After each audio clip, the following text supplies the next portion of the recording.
Hello, everybody. I am your androgynous android late night DJ Caster. And I am your amazing agender avian co-host, Ravi the Owl.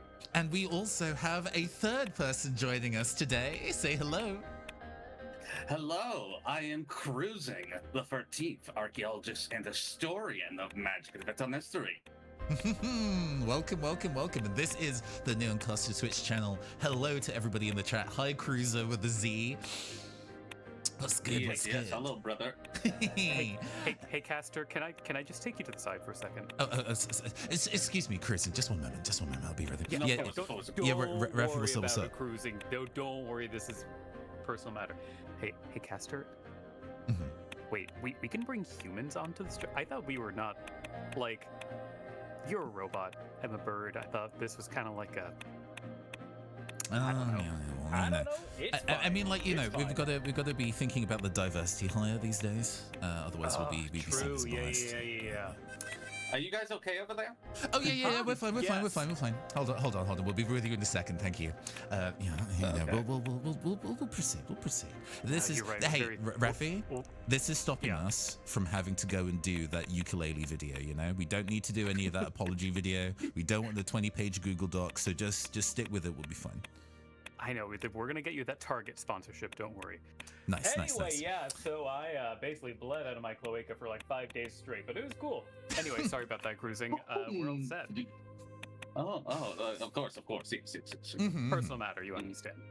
So, Yes. dying already. Cruising, thank you so much. I mean, you approached us being kind of, I appreciate the boldness to which you stepped to me being like, I want to appear on your show. And I was like, bet, absolutely. Hell yes. Yeah. Look, I saw that you guys were streaming games like that.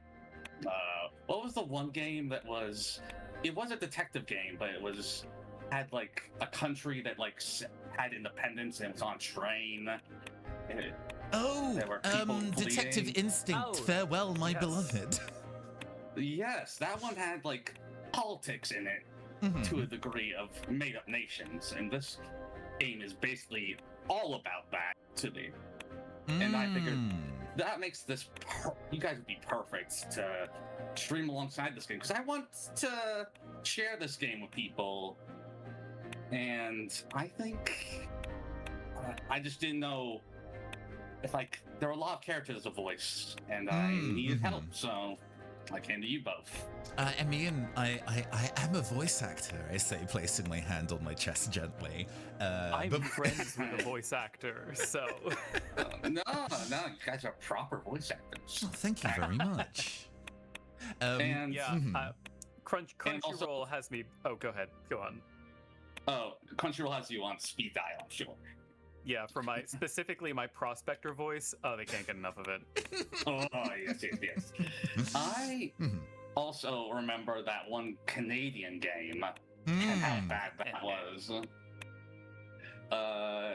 They had like Canadian politics in it. Yeah, civic story. Because Rafi, you selected that based on the fact that it framed itself as being a Phoenix Wright-like, and we played it for 3 hours and none of that manifested. And then you played it in your own time, and you were like, they lied to us entirely. They lied. Oh my god. But yeah, no, But that game was about politics in maybe the strangest, most ambivalent way possible. In this game, does it better in politics. Yes. Why don't you give us the top line of what Suzerain is before we get into it? And I think you also mentioned that there's some content warnings, so if you wouldn't mind going over those as well before we get in.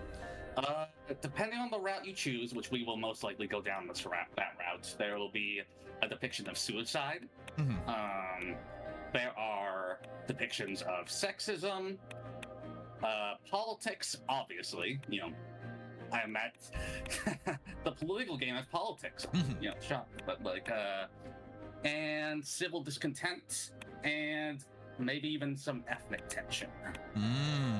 I see. All within the remit of playing on this channel. Some of the games that we played, Twitch will specifically be like, this is a mature game. Bear in mind that there are some things you cannot tag this as you're playing a mature game. And I think the last 2 games we played was like, hey bro, you're playing spicy video games. This one as well. So, you know, it fits in very comfortably alongside Tales Noir and Silver Case. I was just gonna ask, did it raise a flag for like, you're playing the Silver Case? You can't say this is okay. That's interesting. Good to know. I kind of assumed it'd be too obscure. No. I say for some reason. I guess there's probably something about how it's pulling information from like Steam listings and stuff, being like, oh, this game is capital S spicy. But hey. Would you like me to go over what this game is about, though? Oh, yes, please. Yes, please. So you are a recently elected president of a country called Swordland, which is a made-up country, and Swordland is going through a bit of a recession and a bit of political uncertainty, and your job is to navigate that while also potentially passing new constitution that either limit your powers, depending on what you want, or broaden your powers. And also while dealing with other countries in your region. I see. No, it feels already like there's a knife edge. People are going to be definitely paying attention to how we do. Hi, Aru. How you doing? It has been a while, but we're doing fabulous. Thank you. I hope you're doing well as well. I was thinking about Truckon the other day. I need to visit Finland again at some point, but it is expensive. But with that explanation given, the tone set, let's go play some Suzerain, huh? Yes. New game, though. So I have the other DLC out of this game, which is Riza, which is where you play a different country, which is a constitutional monarchy, semi-constitutional monarchy. But we aren't playing this. We're playing the main game for now, at least. We have a fabulous mismatch. What is torpor mode? Torpor mode. Oh, yes. This mode disables manual saving and enables achievements. You can turn it off after completing the story once. Okay. Sure. Our choices will capital M matter. Yeah, let's do it. Do you want to enable? Yeah. Considering this is at least for us, a bit of a blind playthrough, if things go horrendously wrong, that's just like, I'm not going to say funny, because going horrendously wrong may not be capital F funny, but it will be interesting. Yeah. So I'm happy to have let's leave it on. Yeah, I'm happy to have it on difficult mode, as it were. This mode to say, is it? Okay, there we go. Okay. Now, wasn't sure. Quickly, out of curiosity, are you familiar cruising with the 2 games? I think it's called The Campaign Trail and Hidden Agenda. I am not. I would be very interested in learning about this, though. If it's similar to this. Yeah, well, we will have to play and see. I think another thing I liked about this game in particular that made me really like it is because I wasn't expecting it to be as good as I liked it, or as much like it as much. I feel like a lot of games nowadays you see on Steam, you learn a lot about them beforehand and decide beforehand, hey, this might be good. I kind of went into this a little blind. I'm happy to share this blind experience. So, should we read this profile on Anton Rain, or is it not necessary for the events at hand? I would say not necessary, but I would recommend so. Sure. Anton Rain, the 4th president of Swordland. Anton Rain has been elected the 4th president of Swordland amidst a deep recession, demands for reform and external pressures. His victory followed a campaign focused on turning a new page and recovery from economic hardship, striking a chord with a divided electorate. Now, as his administration takes shape, uncertainty lingers in the halls of power. Rain faces a nation burdened by institutional fatigue, cautious optimism, and the quiet urgency of change. And then if we go on the country panel, we can see some statistics. 36 million people. Indeed. I would... how much does the UK have? I think it has. Oh God, you can't ask me that. I'm not going to be able to answer that kind of question. How many people are in the UK? I feel less, considering how large Swordland looks to be. No, I'm seeing in 2025 the population of the UK was estimated at 69.5 million. Okay. Oh, so double. Okay. So Still a big substantial- country, but very spread out in terms of where the population centers are. That makes sense. Yes. And no I would worry, say Kamara, it is good to have you here, even if you have to lurk for a while. No worries. The government type is a presidential republic. Population 36 million. Gosh. Economy in recession. Regional influence, major power, and starting date is 1954. Mm-hmm. All right. Yeah, let's think do we're ready it. to begin. Let's go. New game and name. We're naming the So same normally file. when we have to name a character, we do Rafter as a fusion between Raffi and Caster. I guess with all three of us here, I don't know what the 3-person portmanteau is going to be. Raftering? Raftering. Mm-hmm. Like that? Yeah, Oh, sure, yeah. maybe AFT. Yeah, I was thinking raftering, just throwing an ing at the end of rafter, but craftering is also fun. That looks good to me. I'm into it. Mhm.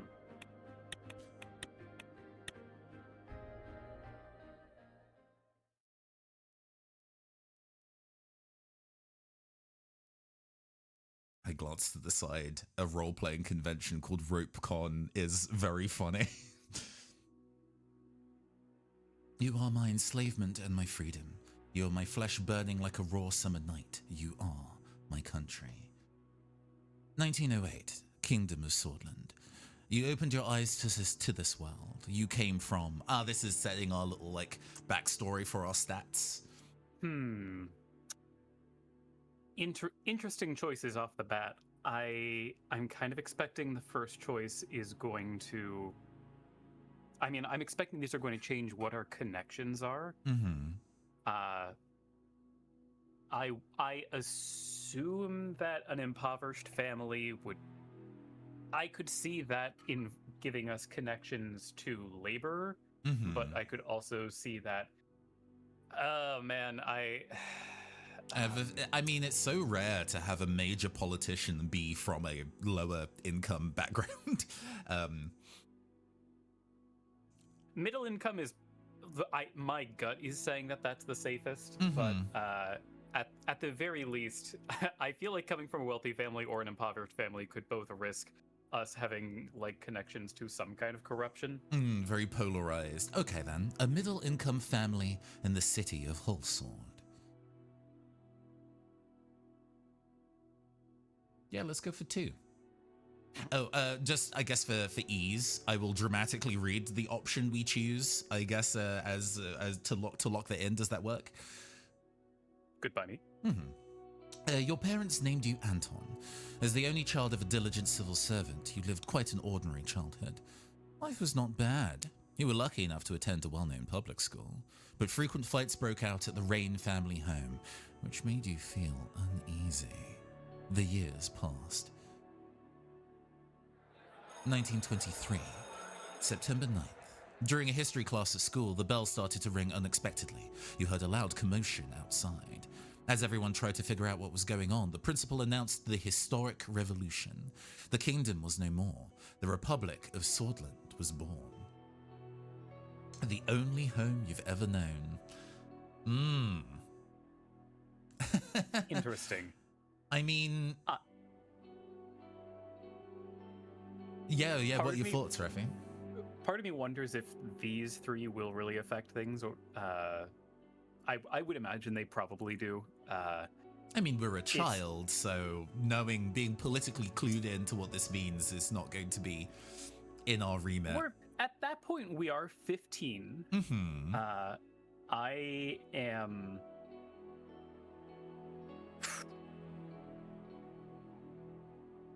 I'm kind of inclined to think that all of these imply that we did not fully understand, but True. At least, number one, I think focusing on the fact that we did not understand may imply a desire to understand. So I think that one may actually lean towards a better future of political literacy. Okay, sure. You did not fully understand. Months after the Republic was proclaimed, life around you changed. You watched friends and family face uncertainty, economic hardship, scattered unrest and resistance from those tied to the old order. In their struggle, and then we get to set our difficulty. Envied those who escaped it all and wished for an easier path. Saw both pain and perseverance. Felt the weight they had carried and chose to shoulder even more. I'm inclined to just go for the middle difficulty, you know. Yeah, we don't know the game, so... not throw any modifiers on. I will say, I think people who've watched this channel before are relatively familiar with my approach to quote-unquote difficult video games, but those are action games mostly. Story-based ones, I am willing to kind of let things be regular difficulty or difficult. But this one, we're playing blind, so let's go for the middle route here. Saw both pain and perseverance, and sought balance between the two. 1926, September 9th. After graduating, you passed the university exam with high marks. You had the opportunity to choose between several studies. You chose... economics. Okay, you say that though, but I guess studying economics versus studying business are two very different things. I would not... I guess if I was to...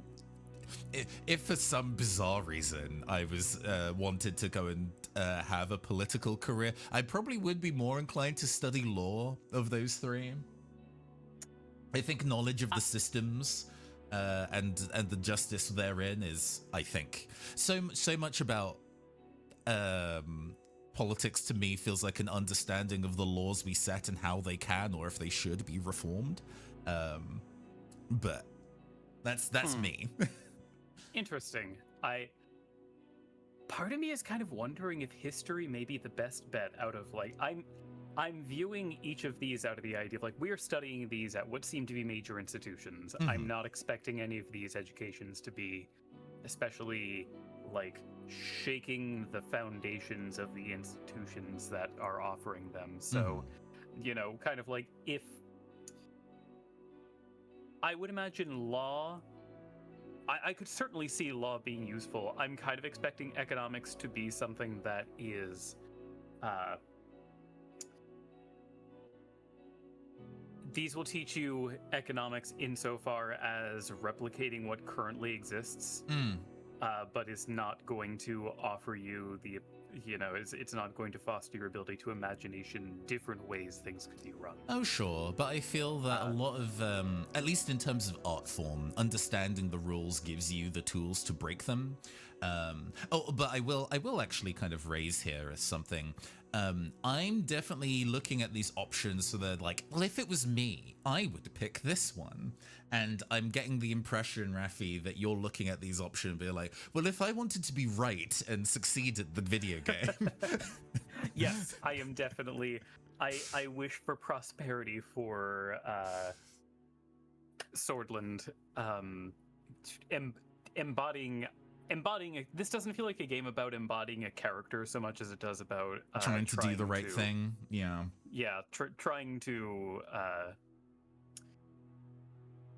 Trying to win, basically. But also I feel that there is an energy in going in and building our character as building a character who is trying to be themselves, and then from that position making the decisions on the other side of it. You feel me? Rather than trying to make the political Superman out the game. Also, we don't know what any of these will do, right? So it's we have to kind of go on vibes, just a hair. Sure. I mean, if you want to go on law, that is okay with me. I don't think that's a terrible choice. Law at Whole Sword State University. Also, maybe it's because I'm listening to you message me about Phoenix Wright Dual Destiny, so law is in forefront of my mind. But yes, let's go with option one, law at the Whole Sword State University. During the first year, you attended a lecture with David Whiskey? your teacher and mentor from the university. He is the son and first president of He's the son of the first president of Swordland, the revolutionary Arthur S. Whiskey. He is a well-known diplomat from the foreign ministry and the son of the president.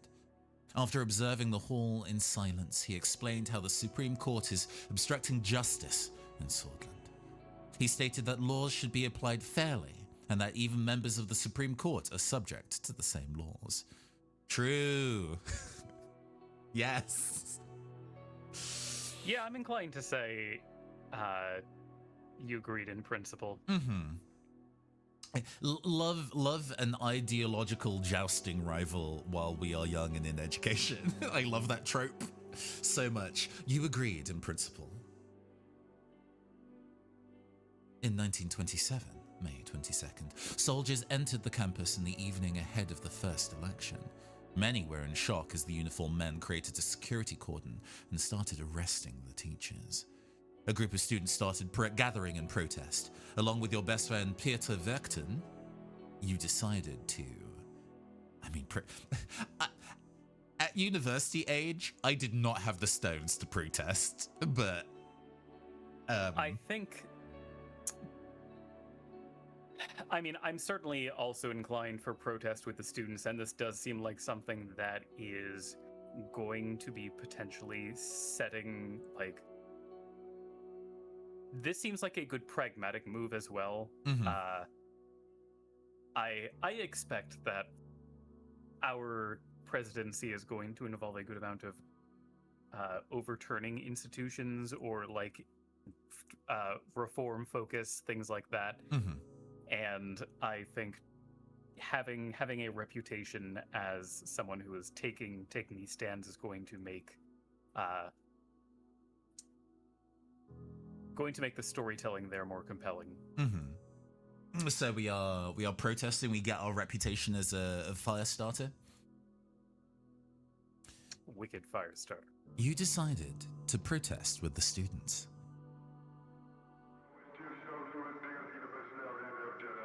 Also, hi Ruben. This is one I'm not surprised this is a game you like, Ruben. One of the officers made a loud announcement that echoed through the campus. General Luderin. Oh, actually, this is, I guess, a character voice. Who wants to be a military proclaimer? Even for this one bit. General Luderin declared martial law in order to restore the administration. Please stand back and disperse to your rooms. You join the students who slowly marched towards the large group of soldiers. Suddenly, the soldiers charged. If we die in character creation, I'm gonna hoot and holler. This is actually Traveler, yeah. A student fell and was trampled as everybody started running away.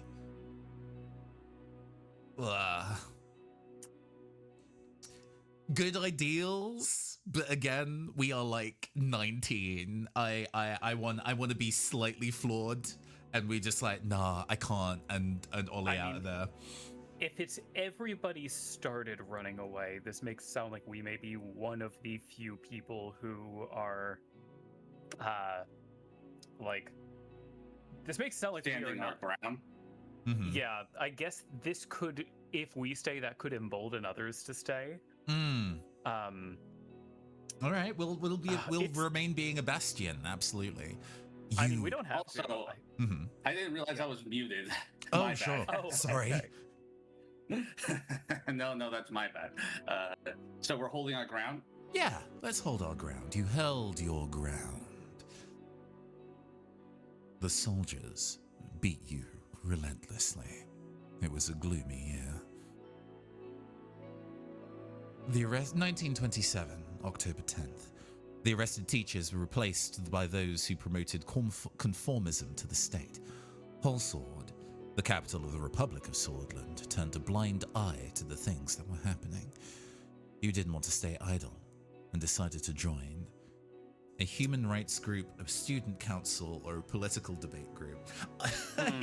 I unfortunately am too anime brain rotted to look at student council and not be terrified at the scary teenagers with shiny glasses who will be in there, as well as haughty rich women. Sorry, go ahead. Always make If we were born in 1908, then we are currently 19. Oh, okay, yeah. But I mean, I'm inclined to say a political debate group because I think that would, as someone who is playing, who's playing Princess Maker right now, rather than someone who is role playing, I am. You're crafting us, molding us into her. Exactly. I am the vizier here. I am inclined to think that a political debate group is going to have us. Well, okay.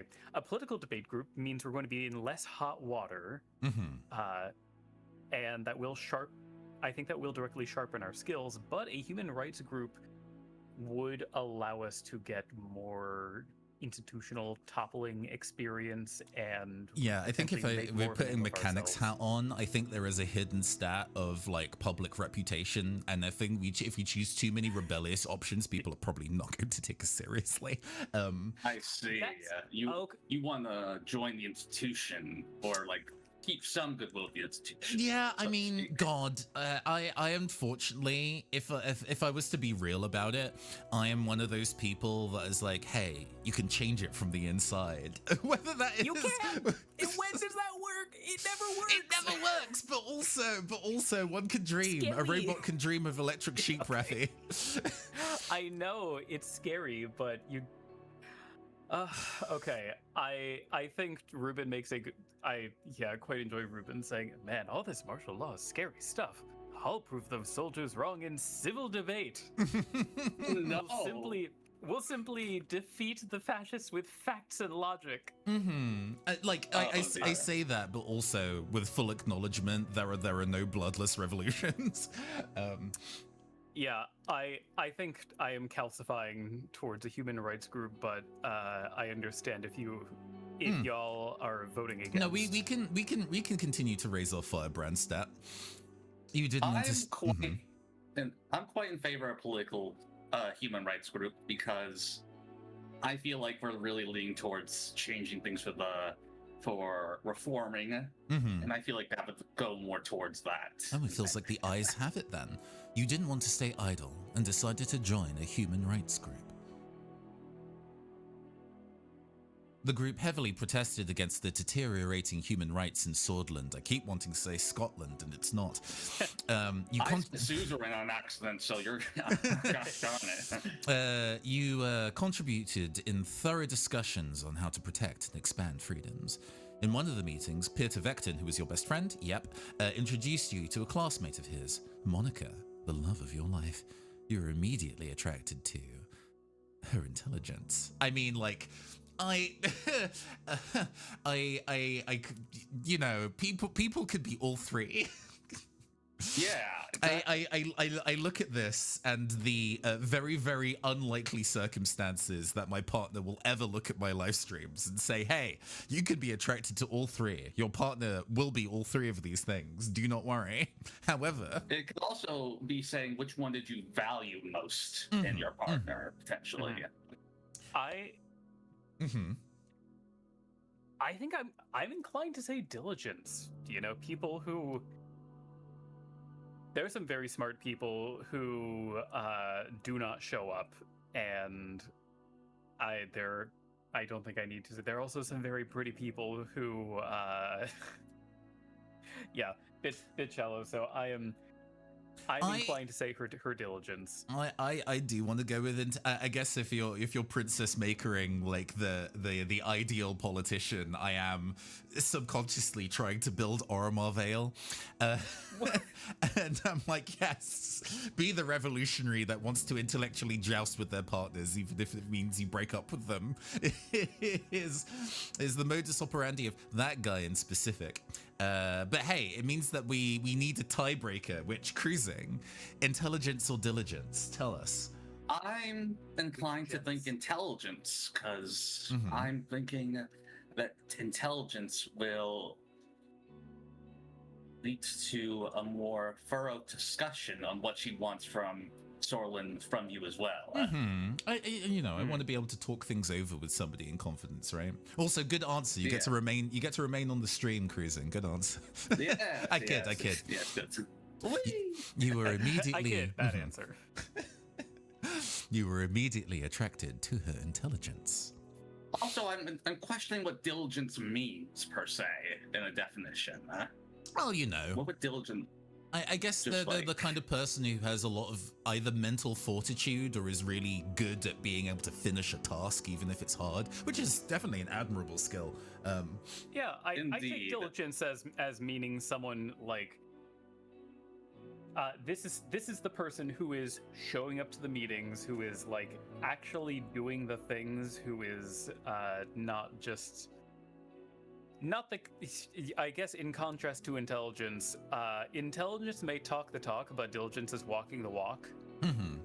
See, when I was thinking of diligence, when I selected these, I was thinking of potentially like diligence in like a sexist kind of way, like, oh, she's diligently looking after the family or something. Maybe I guess because there are options of ways to be able to play our character that way when we get into things, as I believe you've mentioned. But currently we are 2-1 on her intelligence. So indeed, her intelligence.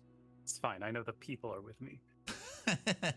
Hey, I fully expect to be outvoted in other vectors. Also, Ruben's also highlighted that this is a love letter to Turkish political history, which Cruising also did mention in the preamble before we went live. I'm really interested to go and see what parts of that I glean, not knowing anything about Turkish political history. Maybe I'll learn a thing today. I also don't know anything about it too, so I learned. Yes. She mentioned to you that she was a volunteer for the Swordish League of Women, an organization campaigning for women's rights. You told her you wholeheartedly supported her cause, weren't particularly interested in women's rights, but asked her to dinner nonetheless. Oh my god. I see, this is what I'm talking about. It is 1927. Yes. Yeah, I'm not going like what the heck, but it is not a surprising thought to have at this time, but also it's just very funny that that's an option that we get given under current reading. We can only look at these with our current eyes, even if we do try to be like, well, for the time. But I feel that we're all generally inclined to go for supporting her cause. Yes. Also, weird to be kind of like not wanting to back up your partner in their hobbies. Like if that was a thing you didn't care about and it's a large part of her life, you probably shouldn't be dating. Exactly. Yes. Why would you be dating her if you're not into this? Or her intelligence. You told intelligence. Yeah. You told her you wholeheartedly supported her cause. The politically charged environment led you to we have our factions. Yes. The socialists, the nationalists, and stay away from any political organization. Okay, so I'm absolutely throwing my head in for the socialists here. I know, shocking that the real life socialist, the DSA member is saying join the socialists. I think yeah, we've been saying right, wrong, buzzer noise. Yeah. Also, hi, Queeks. Good evening. Oh man, the socialists. Yeah. We'll join the Red Youth, the socialists. If we went from being like we are going to protest or getting our ass beat, also I became literal bootlickers in a way. Or just going, oh, I don't like labels, you know, I'm a free thinker, I'm independent. That would be like, God, heel turn. Immediate news cycle at time of recording has like celebrities being like, well, I did say all of these things about how trans people aren't people. I'm not political though, so that's sitting fresh in my mind as a thing that I saw a woman say today. 1928, June 2nd. The radio relayed that the Communist General Ricard, the Communist general who led an attack in 1928 against General Luderin's military coup, surrounded Luderin, the nationalist general, and his troops, demanding their surrender. They refused, and heavy fighting broke out across the country. You just couldn't believe it. The army was fighting amongst themselves. Swordland plunged into chaos. Ricard's sudden attack caused more instability in the country, but compared to the nationalist Luderin, he was a real socialist. This convinced you to participate in a support march. You were chanting, "Freedom, equality, and solidarity, workers of the world unite, or bring down the nationalists." Okay. Three interesting choices. I think the first one is kind of the softest. Yes. The second one is, of course, very explicitly like it's towing into just like full on communist territory, which haven't seen any mention of the IWW here. And bring down the nationalists. No, actually, maybe that is the softest. I don't know. That just feels it's like needlessly combative. That's the third thing. Yes. Well, I guess that's the thing. Is like, what are we trying to accomplish? Because I think if the focus is topple the nationalistic regime, then bring down the nationalists that's the call to action right there, and it's very direct. It does not, that does not feel as abstract as workers of the world unite. But I think also being in, maybe putting on my roleplay hat, the idea, I feel like being a college student is a great time to be chanting "Workers of the World Unite." Like that is indeed. Being freshly 20 years old. I know everything about this circumstance, and I have a very strong political opinion about it at 20 is real. Sure. This convinced you to participate in a support march. You were chanting, "Workers of the world, unite." Yes. You were marching under the protection of Ricard's soldiers. Oh. The students supporting Luderin's coup gathered a few hundred meters in front of you. It's about to kick off. Many nationalists were among them. You knew something was going to happen. We stay. This isn't the first time. Yeah. We got our ass beat before. That raised our stamina. We can get our ass beat again. You have to keep doing some matches until you learn how to block the mix-up. You stayed. The nationalists have a mean incident overhead. What can I say? 1928, June 2nd. There was a massive clash between the two sides. Soldiers began to beat the students. Tanks started rolling forward. In this chaotic moment, you saw a young girl about to be run over by a tank. Oof. It's weird. Under this circumstance, we already know, well, maybe Rafi, your joke about dying in character creation is fucking real, but knowing that we get to be a person that does stuff after the character building, let's throw our lives on the fucking line. You ran to save her. We can always restart and do it again. This is true. Something that I think is funny is also just thinking of this in the most like, what's the word I'm looking for?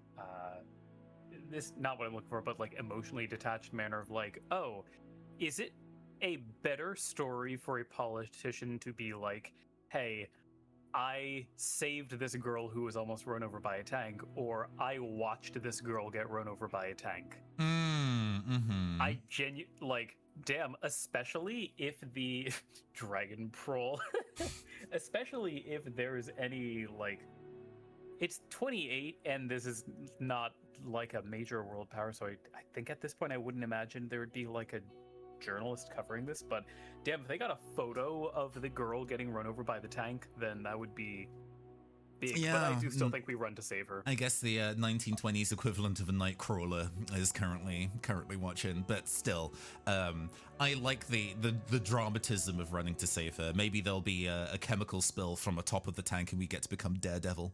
That is how Daredevil got his powers, by the way. You ran to save her. Oof. But you couldn't reach her in time. You never forgot her face. So, do you want to know what happens if we choose the other option? Oh, does she? Did she manage to move in time? No, she also gets run over. It didn't really matter. Fair enough. Hey, you know, sometimes there is what does the Spider-Verse movies call it? A canon event.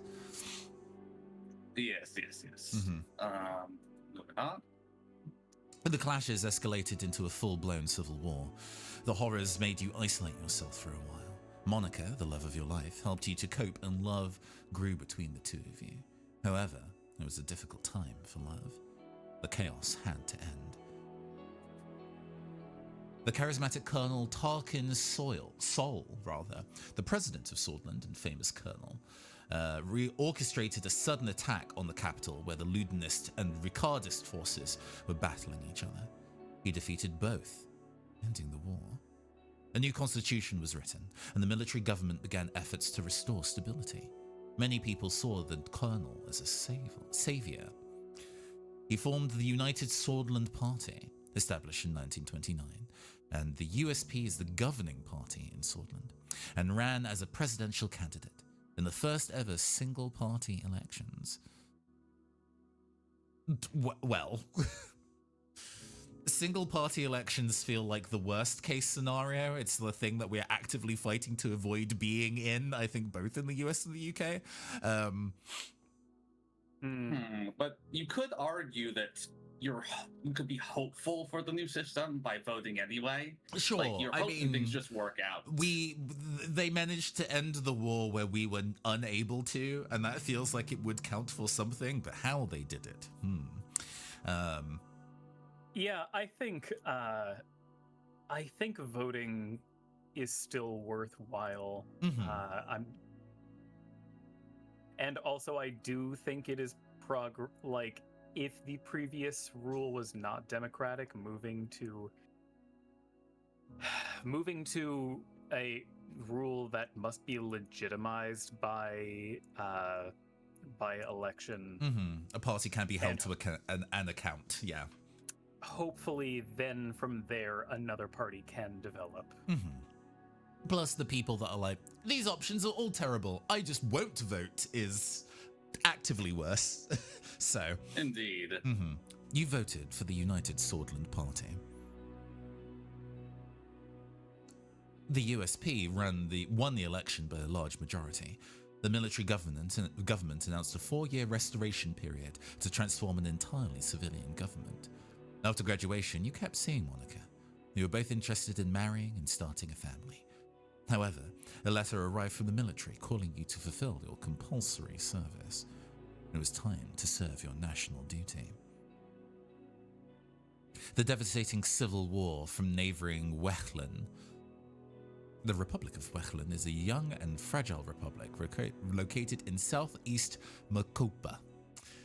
That's like the region you all are kind of in.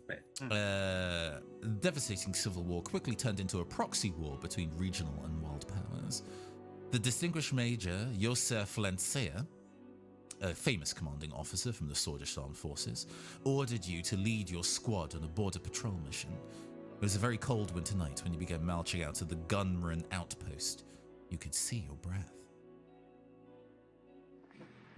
After several hours of marching through the snowy hills, distant noises were heard. Also, interesting that it's moved from specific days to just months, which I suppose if you're out in the field on military duty, individual days stop really existing to you.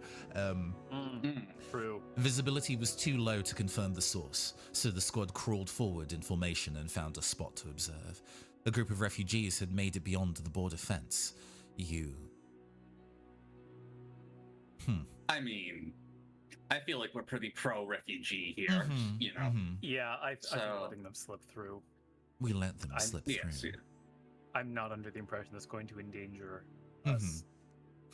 After the patrol, Major Lancia arrived with anger and immediately relieved you of your command, calling you a disappointment. Oh no. One of your squad members had reported your actions. After several months of scrubbing the floors as punishment, your duties ended and you went back to civilian life. I don't get to be on the front lines anymore? Aww. We don't get to be military heroes, no. No.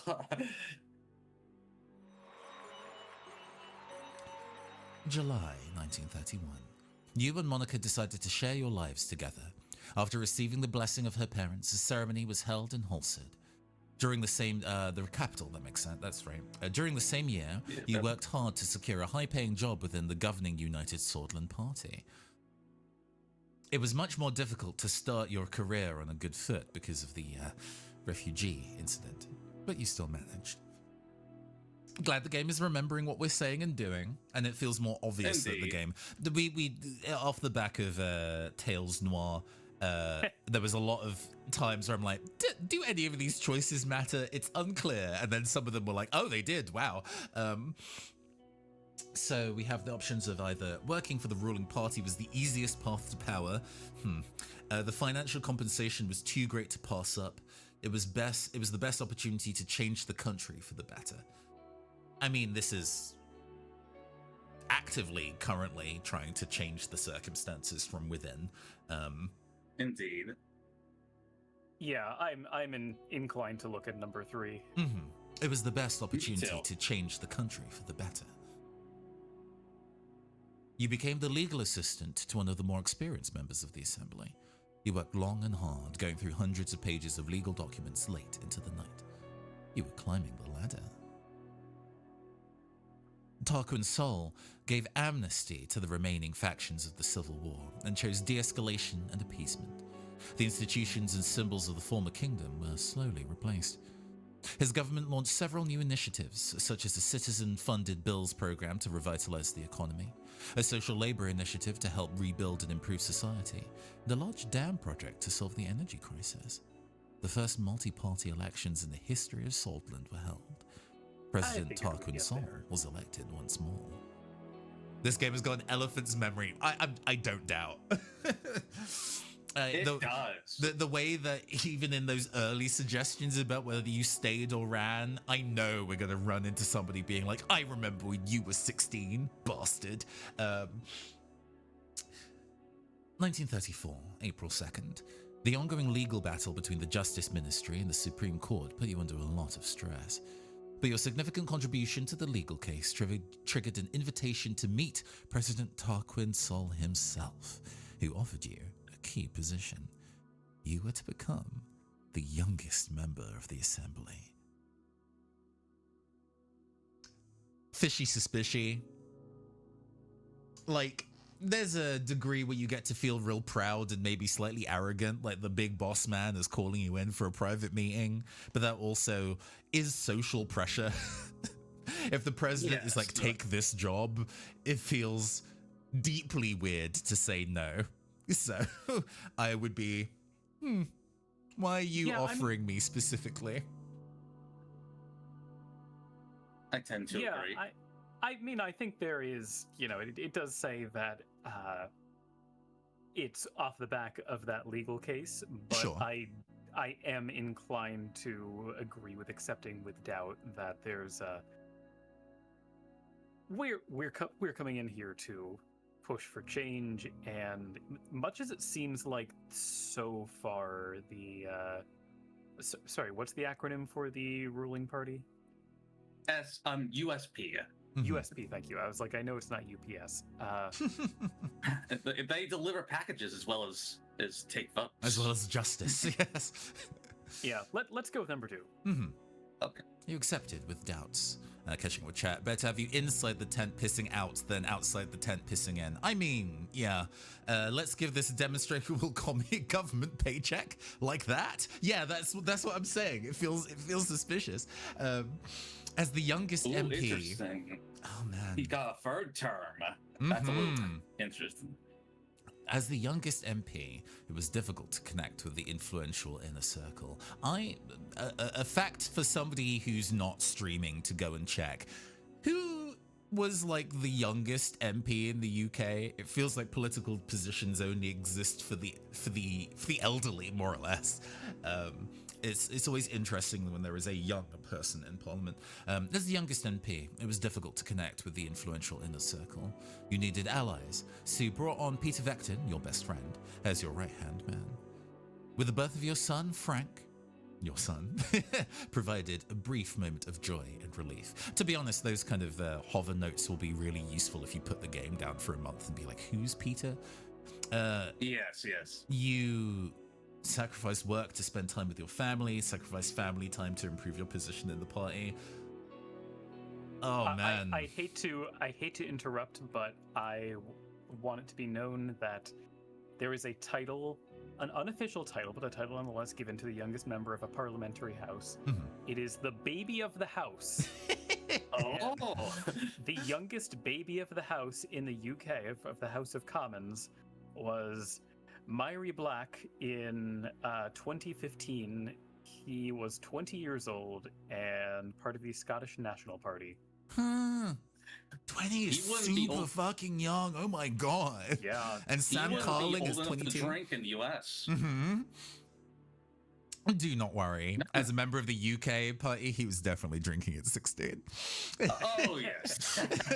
I wish it was the case here, to be honest. Unfortunately, I'm a terrible person and would probably pick 2 if it was me.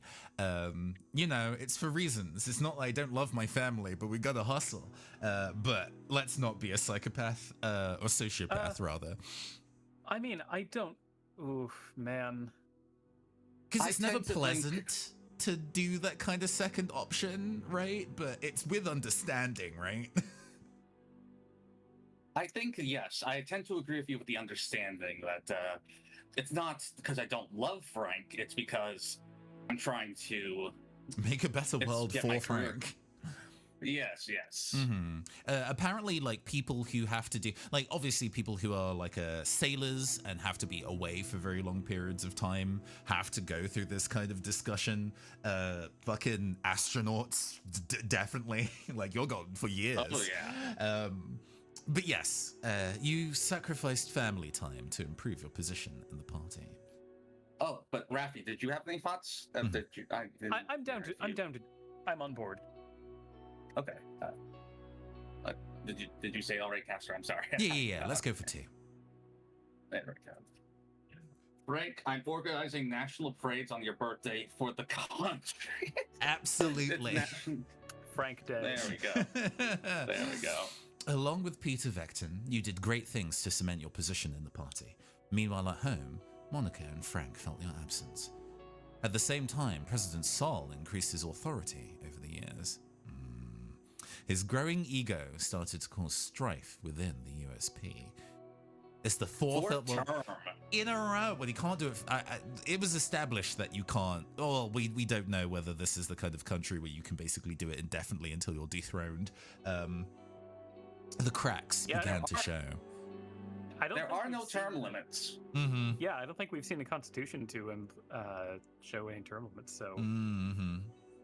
Then yeah. And the Constitution was written by Sol by himself, this guy. basically. Yeah. What if I was in power forever and I lived forever? Actually, that'd be good. That'd be good for the economy. The cracks began to show. 1945. President Sol barely secured a majority in the election against the opposition leader. Over the next year, the Swordish people grew increasingly discontent with corruption and the worsening quality of life. Economic growth was slowing down. Meanwhile, calls for a united Swordland Party Congress became louder as a leadership struggle began to brew. I mean, we joined the internal opposition. Yeah. Yes. The other options. Oh, I'll just sit this one out. I'll just let the storm blow over. Or you could be a bootlicker. That too. There we go. I just want to put my head down and get to work. Why do we have to get? Oh, I'm literally working in politics. Oh God. You gave your support to Ewald Alfonso, what a first name, a reformist businessman who had become the leader of the reformist wing of the United Swordland Party. A reformist and talented business magnate who was the main contender for party leadership. Meanwhile, in a desperate effort to secure votes before the Congress, President Sol was meeting party members one by one. But he didn't approach you. Oops, back to Elon Musk. Oh, I hate to say this, but yeah, this guy is kind of Elon Musk, though. I can't believe getting a guy to run the country like a business was not what we needed, actually. Yes. The Congress was nothing short of impressive. The banners of the United Swordland Party were decorating every possible spot.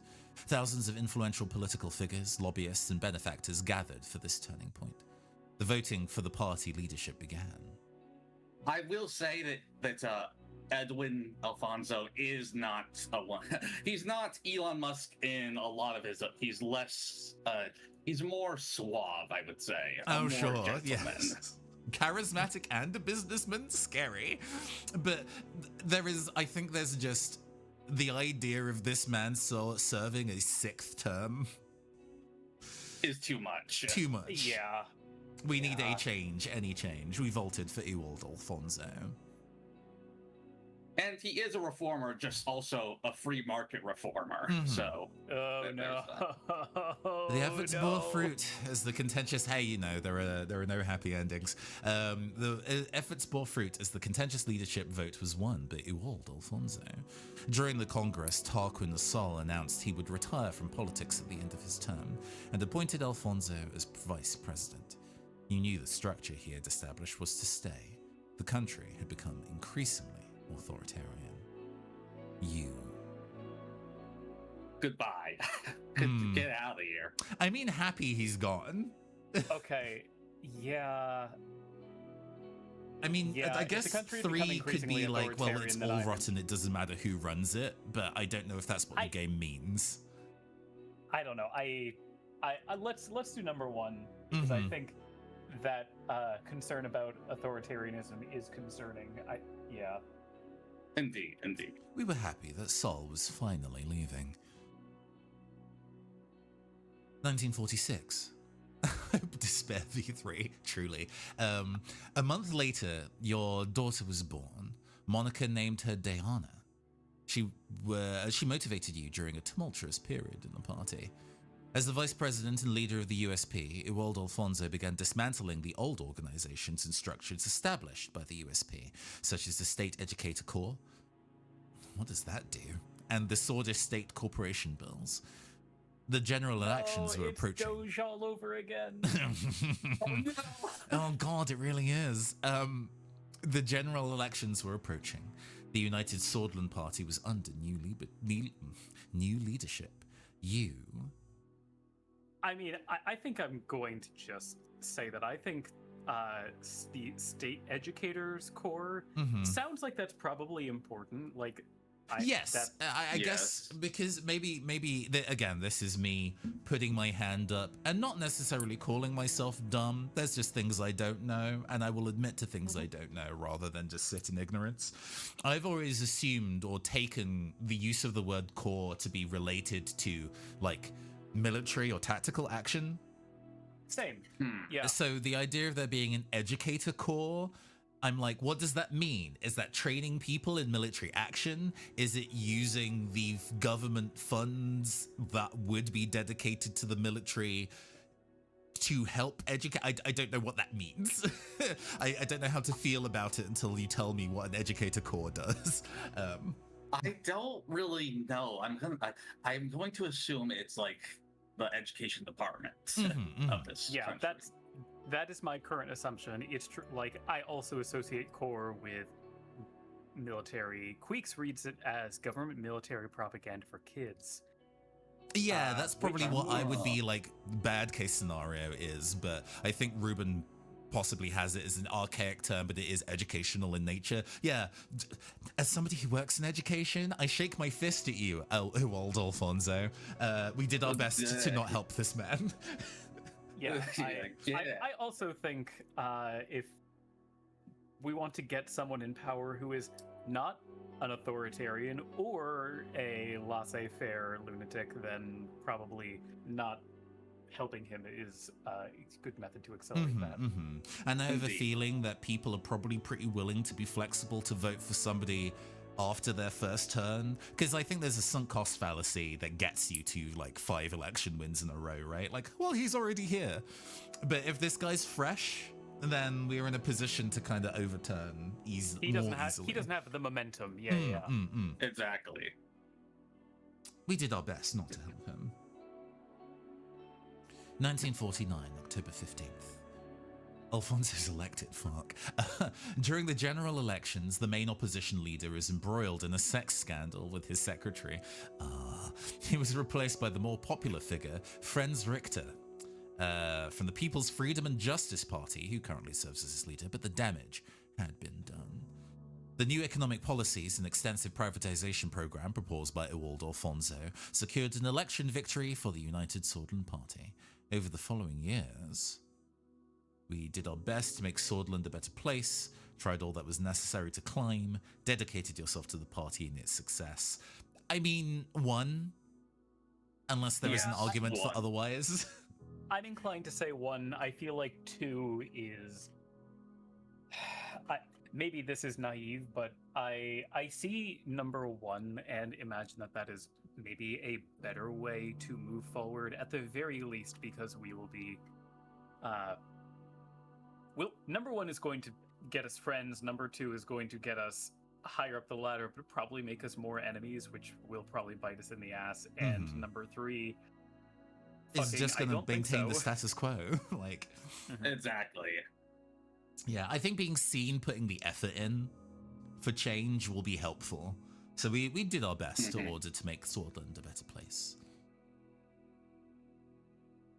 The presidency of Alfonso saw many bold reforms in government and law. Saw many bold reforms in government and law and advancements in liberal democratic values. However, due to infighting and disorganization, continental economic tensions, and fast-track privatization, it was followed by a severe economic recession. This is not written in a way that makes it easy to say out loud. Like, the font is good, the wording choice is like, spaghetti in my mouth. The other parties announced their bids for the 1953 election, but the unfair election system hampered opposition efforts to campaign. Ooh. You...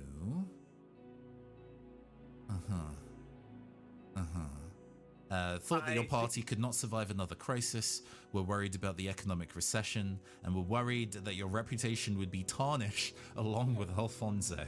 I mean, that's not incorrect. Number three is pretty legit. I mean, I think, of course, we're going to be worried about the economic recession, but we have busted our ass so hard, and I guess we have never been a hardline party man. Indeed. So maybe that fear is unfounded, but I think it may be worth selecting that as a way to cement the whole distancing. Yeah, it seems that we this can abandon ship from the party. It seems like this government doesn't have party whips, so. Which is, it's so funny that they're called that when they are specifically there to keep everybody towing the party line. What a good choice of words. But yeah, nobody seems to have been telling us off for not helping the current leader. So yes, you worried that your reputation would be tarnished along with Alfonso. 1952, with Peter's help, your presence in the USP grew. The two of you worked long nights together. He flipped opponents to your side. You became the face of a new wing of the party. Step by step, and with adequate planning, your wing took over the leadership as President Alfonso lost control of the country. The moment had come to make a move. You. Oh, we can be messy? We can be a messy bitch that lives for drama? Wow. Yeah. I don't think bribing and extorting his inner... That seems like a great way to set us up to get absolutely fucked in the ass later. Yeah. And it's also really corrupt, you know. And hey, I do have to imagine that there's a lot of countries where it's like, yeah, that's corrupt. Corrupt things are productive. Indeed. But I think if we were trying to lead this country to a better place and not just, cement our own personal power, then probably not two. Yeah, so, a gentle hand on Alfonso's shoulder being like, buddy. Like, one definitely feels like Disco Elysium Superstar Cop. Like, See, I need to play Disco Elysium at some point. I really do. it's quite good. It's very sad, but it's quite good. I always get terrified of like, the opening's really like a lot. You know, it's like. There's some hype death to it, I guess, because everybody rides its dick pretty hard. I would say if you like long form narrative games like this and you're very willing to save in front of something that's a piss annoying thing and reload it until you get a response you want, that game's pretty good. I'm going to say the opposite of that. Okay, well, I agree that if you like long narrative games, but I found Disco Elysium was like a really fantastic game for me because every single time something went wrong, it was like, this is fine. You know, I basically never felt like, oh my god, I've been robbed of this, I need to reload. It was like, no, I can just keep on going. Like, my character was less successful, but I still am enjoying what's happening. No, I don't want to walk up to him. So go ahead. I was also very confused on how to get that dang corpse off of that tree. Like, what is happening with that? How do I get it down? Is it supposed to be down? Abstract. Like talking about it would be spoilers, but I'm a much less patient person than Rafi, and the idea of having to return to a ledge once every real world hour to see if I can cross it, only for the game to be like, no, was like, this is intolerable. Fuck this. Anyway. I'm voting for putting a gentle hand on Alfonso's shoulder and being like, fuck off, buddy. I yes. We don't have that kind of rapport with him, though. We don't. Like we worked against him. If we had been a company man, and yeah, then I think that would be different. But I'm expecting, like, we have the reputation. Yeah. Nice squeaks. We have the reputation of someone who's working hard, but not of like necessarily someone who has Alfonso's best interests at heart. So I'm actually thinking blaming him for the crisis on television may be It's so messy, but sure. No, I'm into it. I mean, you say messy, but like, I don't know. I guess it's a way of putting our face out specifically in the world, so we're like seen by the public and not just by the people in government. So yeah, fair enough. And I abstain from this one because I know something interesting will happen. I see. All right, let's go for one then. We blamed Alfonso for the crisis on television. Yep. The media backlash prompted President Alfonso to reshuffle his cabinet, but most of his inner circle, even the Minister of Development, Gus Manger, famous businessman and Minister of Rural Development, who has close ties to Alfonso, abandoned him. Alfonso was removed from power by a no-confidence vote. The party eventually voted you in because of your influence. Following this, you announced that you would be running for president in the general election with Peter as your running mate. It was your turn. After visiting every city and town during the campaign, you made a speech on state television. You promised to enact democratic reforms. This is interesting, yes. The fact that, so coming off of playing a game called The Campaign Trail, really interesting game, it's a web game that's basically, you get to, It's like a political choose your own adventure, where it's like, okay, maybe you are Nixon during his first term trying to get reelected and making all these choices. And there's a very specific thing in that of which state are you campaigning in? And the idea of, oh, I'm going to say different, I'm going to adjust my message for where I am. So having this be,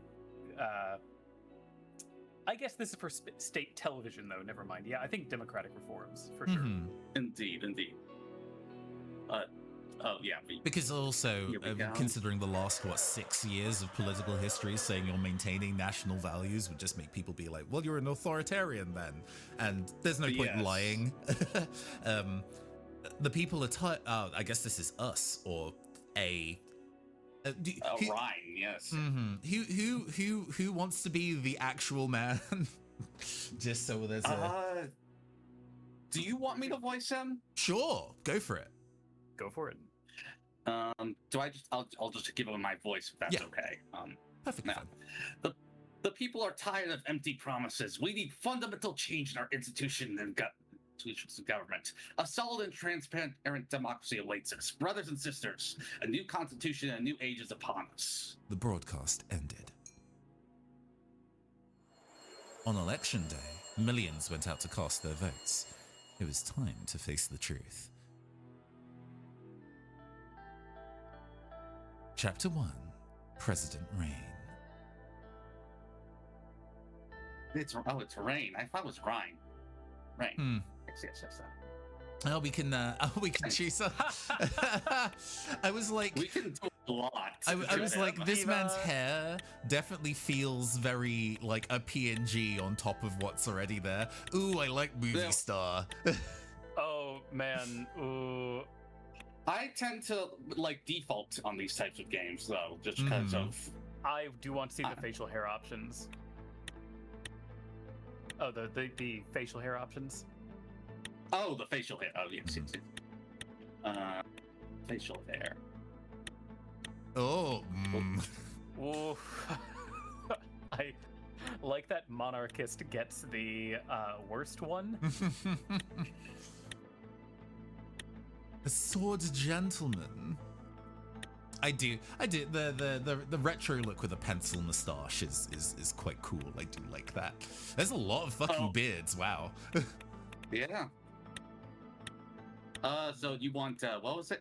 The swordist gentleman or something. Oh, yes. Distinguished. Tight. And you can really mess up. Like you can be a commie in it. They call communism Bolshevism, essentially, or however you say that. Do they? Does this track? You won't be able to change it later. Wow. Okay. The John Waters. That's what I'm saying. You can be like all different types.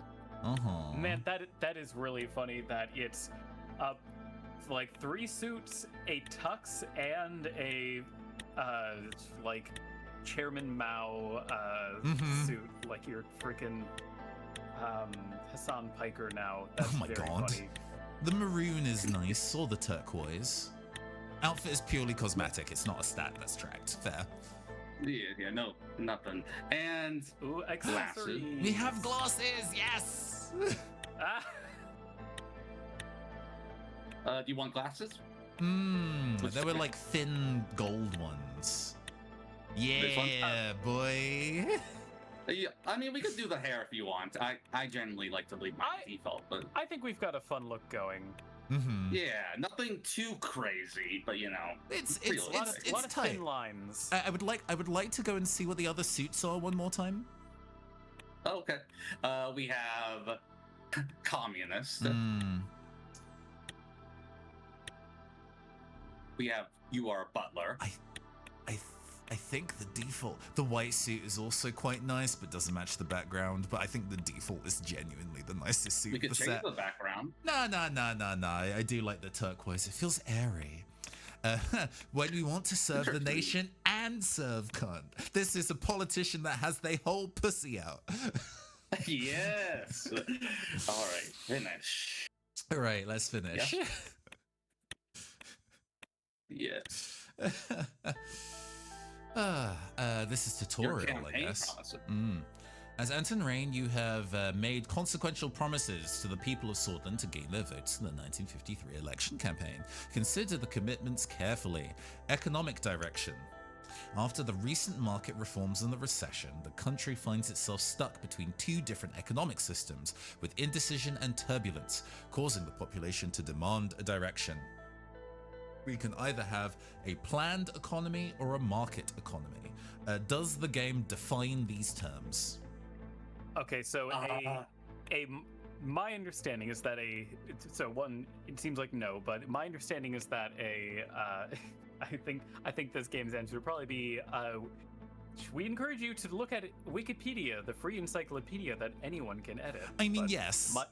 my understanding is that a planned economy is essentially the government is dictating how, the government is primarily the force in terms of like how our funds going to be allocated and how our various industries going to be developed. I think there's a greater focus on publicly owned, so like not privatization, whereas market economy, more privatization, more, okay, we're going to let the corporations compete for things. Okay, yeah, it's about the nationalization versus privatization budgeting options. Yeah. Plus ideological opposition. I think especially because we were chanting commie slogans, I'm inclined to say, well, okay, not especially, but I'm inclined to say planned economy. I think we are my unimpressive historical literacy has me thinking right now that we're in position kind of like vaguely like China right now. As in like, yes, come the revolution, and my understanding is that their planned economy was what one of the major factors that let them pull so many people out of poverty. Yeah, this is rapidly turning into the caster shows how little their political literacy is. It's fine though. I mean, think about it this way: from I guess when it comes to the question of do you lean towards nationalization versus privatization, thinking of like things like the NHS. Yes. Compared to American healthcare, do you ever look at American healthcare? I think with everybody's explanation, I do get what this is asking. I'm just like, this is going to continue to ask lots of questions. Like, I'm going to need to go and Google what this means because I don't know. But yes, in terms of governmental funded services, especially stuff like transport and healthcare and education is a thing that I am very passionate about. So sure, planned economy, if that's what this is asking. Indeed. All right, carry on. What I don't want is for me to be like, I think it means this, and then the game flashes alarm bells. You're wrong, you stupid fool, die. I will say also that if you're going to choose a planned economy, you might want to align with a certain power. Sure. Because, sure. Trying to do that as an independent feels like that would be very difficult to do. The global rivalries between capitalist Arcasia in the west, the monarchy of Rumburg to the north, and the communist United Kuntana to the east are intensifying. Swordland has the potential to align with others or lean towards neutrality. I suppose sticking to the existing guns that we've set with the United Communists in the east feels like where we're currently at. Yeah, absolutely. And I also want to point out that there's a third faction, unlike our real-world Cold War, that where there's a monarchism faction in this world, where, as in our regular Cold War, there was communists versus capitalists. Here we have monarchies. And I think that does something to make sure that this isn't just, this is just real-world historical politics with the names filed off. It's its own thing, but grounded in the ideas of real political history. All right. I've been curious. I googled if this game was set on Earth, like at all, because sure. Whether maybe we'll get some details about there being 2 moons or something. Let's align east. All right. Immigration policy. In the last 5 years, Bloodish, Vezek, and Agnolian immigrants flocked to Swordland due to their relaxed immigration laws enacted by the former president, Ewald Alfonso. As a result, these tensions are causing requests for a political solution. Under current circumstances that we're in, I would feel ill to choose anything other than retain relaxed immigration. Yeah, me too. Yes. At the very and not just out of personal ideals, but also hey, I think the labor that immigrants tend to perform is going to be really fucking important. Yes. Yeah. Carry on, then. Term And- focus. We have, I guess, a number of them. Education. The once praised public education system of our nation has suffered significant setbacks in the last decade, which we saw because they removed the education core. The lack of new schools, high student-to-teacher ratios, ooh, rough. Low teacher salaries, ooh, rough. And even the lack of classroom equipment in certain parts of the country cause massive divergencies in the public education system. Yeah, bad time. Or A defense. The Swedish armed forces were the nation's most funded branch until the Afonso government reduced the defense budget significantly. With the increase of saber-rattling threats looming in the north by Rumberg, a growing presence of the superpowers in the region, the critical deterrence of the SAF matters more than ever. Uh-huh. And are these the... Okay, I see. There. I'd figure there would be more than two, otherwise they'd probably do it vertically. Yeah. Law enforcement. The recently culminating political tension between the different youth groups and socioeconomic pressures between multiple classes of society is increasingly issues of the law enforcement systems. Police need help keeping up with the increased crime rates. Simultaneously, judges and courts deal with an enormous growing backlog of legal cases. What circumstances are driving these people to commit crimes, huh? Maybe we could solve those. And yes. yeah. Yeah, by cracking think you're gonna- fucking heads, right? I think you're gonna really like one judge character in this game. Oh yeah. Oh boy. Let's see the next one. All right. And health. Swordsland's health system and healthcare quality have stagnated due to administrative inefficiencies, increased service demand, and increasing divide in service quality between urban and rural hospitals. That's difficult. The average life expectancy has dropped significantly with issues such as maternity deaths and disease outbreaks. That, feels more pressing than the education system. Both of those would be my two things at the top, but can't teach Definitely. people who are dead. And if the teachers die, even worse. I think my one counter proposal is education is going to let us give people the tools to improve a lot of these things that are going to let them, especially if we have a lot of immigrants, being able to having really strong education is going to make it easier for the everyone, but I'm imagining especially non-immigrants to be kind of rising up, getting, not just farming, but also, kind of moving into more professionalized fields, so that there's not the tension of oh, we're all fighting over agricultural jobs, but more of okay, presumably the immigrants who are coming in with nothing, refugees are going to be taking these Labor gaps. yeah, taking these labor gaps, and that also means that an increasingly professionalized citizen base is going to be able to maybe address some of these problems with health that having more people being more educated is going to probably give us more doctors. Yes. Okay. I will not say if that's the case. That's but in long term. Makes but sense. That makes sense. I think that's a reasonable. It would be one of the two that I would choose anyway. So we can go with education, sure. Yes. It also could go a long way to address a lot of the cultural issues that the nation has. Yes. Potentially. Yes, I was also thinking about how that could address the some of the crime.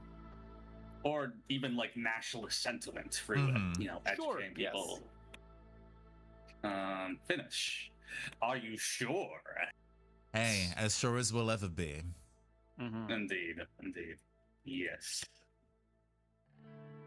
2 weeks have passed since we won the election. We maybe even have another speaking character. And now I was about to be sworn as the fourth president of Swordland. I guess this is, well, it's fine. I'm happy. I guess you would know, Cruising, whether now the narrator voice is us or whether there is still a third. It is us. Okay. Essentially. Then I can maintain as narrator, and when other characters come in, they can be divided between Raffi and Cruising is probably the most sensible way to make that work. And if I also, go ahead. if you're tired, I can jump in. Yes, I was going to say also if I have to tag out, I will. Chat's wilding, goodness. And now I was about to be sworn in as the 4th president of Swordland. Thousands were watching the inauguration ceremony and cheering my name, Anton Rain. The die was cast. Anton Rain. Blood Rain, I love that video game / comic series. The die was cast and there my story began. In the distance, the Maroon Palace. That's a new location. So, like, White House I equivalent, think I'm I mentioned that this game has a wiki thing It now full summons a sidebar, I see. That will be too much reading. I just assume it's the White House. Sure. Yeah. Stood up on the top of the famous Hill of Pride. Makes sense. I had no way of knowing what future awaited me there. I looked at my family. My son and daughter, Frank and Diana, were next to Monica, my wife. Her eyes were glimmering with pride. And now they have portraits and little bios about them. I can read these bios if you would like. For sure. That would help. Give a quick summary. Frank Rain is the son of Anton Rain and Monica Rain. He is currently studying at Full Sword Markian High School. Okay. Teenager. I think yes. And Diana Rain is the daughter of Anton Rain and Monica Rain. She's attending elementary school in Hulswood. In a brief interview, Monica Rain said that she was named after her grandmother who came in the 1860s to Sorwin from Agnolia, that's better. With hopes to start a new life. And this is a whole country, which we could get into later when they talk about the country. Pansexualia, yes. yes. I definitely want to see what Monica looks like. Sure, yeah. I want to know who the artist of this game is. I really should look at the credits of this at some point, because it's good art, Yeah. Monica Rain is the current First Lady of Swordland.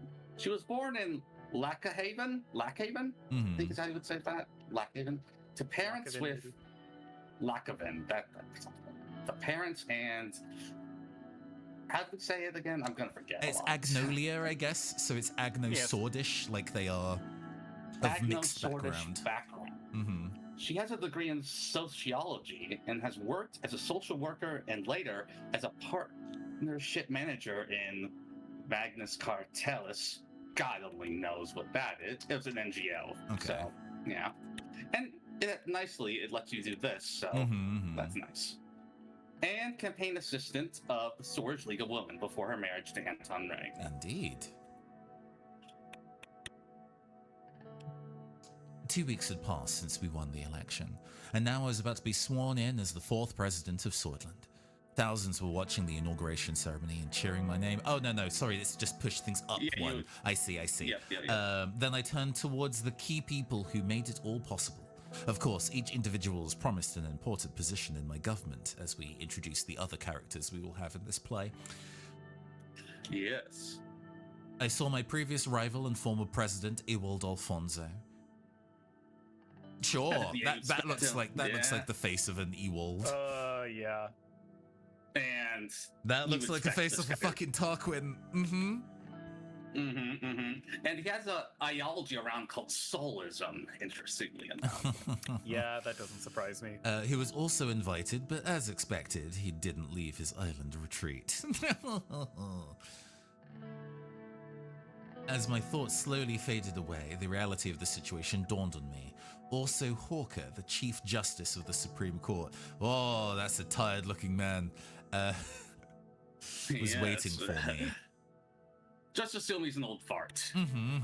From all this. May I voice this? Sure, go for it. Yeah, no, go ahead. The time for the oath has come. I'm ready. Please repeat after me. I do solemnly swear. I do solemnly swear. Do you want to read the? Oh, right, it's the full line, sorry. I do solemnly swear that I will respectfully execute the office of the Prince of... execute the Prince! I will respectfully execute the office of the President of Swordland. They already did that when you were, like, in school. True. And to the best of my ability, preserve, protect, and defend. Does that sound like someone like that? How's that Oh, voice? sure. Yeah. Okay. We settle into the voices as we realize the stuff they say. You'll probably notice that as we kind of do long form games, the voice will wiggle a little bit as we settle into the role. So just take the swing. Okay. And to the best of my ability, preserve, protect, and defend the people and the Constitution of the Republic of Swordland. Do you want to? I guess we already know what Swordland is pretty much. Our country, our home. Yes. Those are genuinely like Wikipedia ass entries. Wow. They are. You may now deliver your inauguration speech, Mr. President. Oh, time to say some fuck shit. We'll be respectful to this man. Let's not be coy. It is an honor. It is an honor, sir.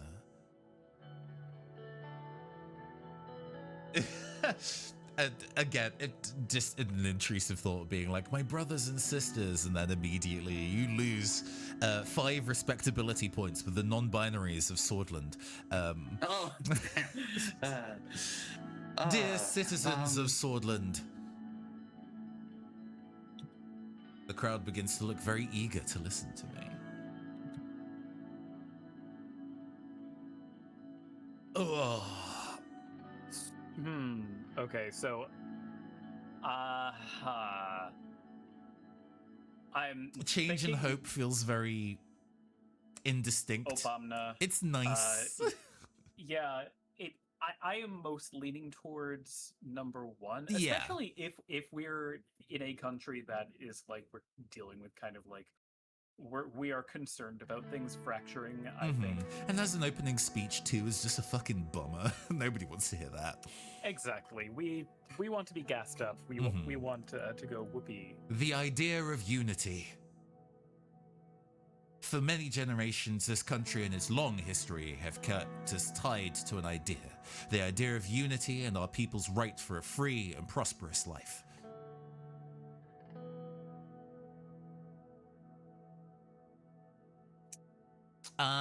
It's this we're kind of leaning on whether we talk about unity, like the depressing realism, or the kind of nice veneer, it seems, in the way that these are all framed. But I would like to kind of rely. I quite like 3 here. It's about we're here, but we are here because we're practical and can get shit done. We have capabilities, not just me, but all of you. Exactly. Yes. Our capabilities. Our workers are no less productive than a decade ago. Our capable minds are no less inventive. Our products and services no less requested than they were last week, last month, or last year.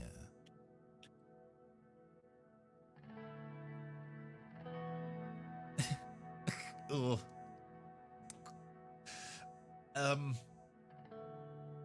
I am inclined to say number 2 as a way to get people excited to ally up with our friends in the East. Yeah, I think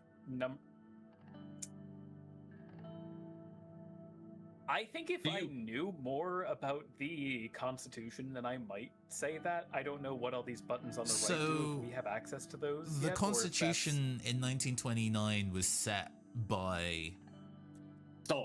yes. Yeah. Which was like... And it was a very, like... It's... I could actually bring that up for you, probably. That would be great, yeah. I guess Constitution, yeah. Oh. 19... I guess 1929 might turn something up. Oh, I accidentally hit.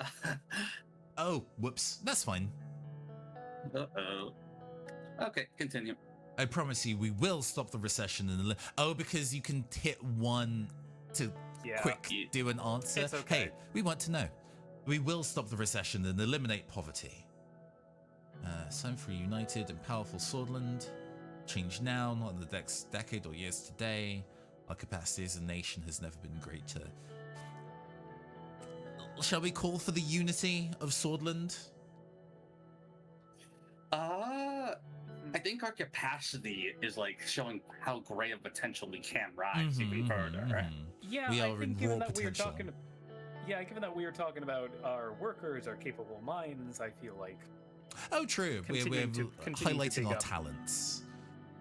Our capacity as a nation has never been greater. Hundreds and thousands cheered. They were shouting my name in unison. I felt the responsibility, the power, and the burden all at the same time. I wonder if that's the same regardless of what we say, because some of those were intense. Oh my god. Raising a fist would be... What a move. Let's go. I think we raised the fist, yeah. I raised my fist in the air, which triggered a huge burst of applause. I took a long look at the people of Swordland to burn this moment into my memory. Once one of the presidential guards came by to notify me that it was time to leave, I made my way to the leading car in the motorcade. The presidential state car was a jet black Cadillac with flags of Swordland above the front headlights. Next to it, a man was holding the door.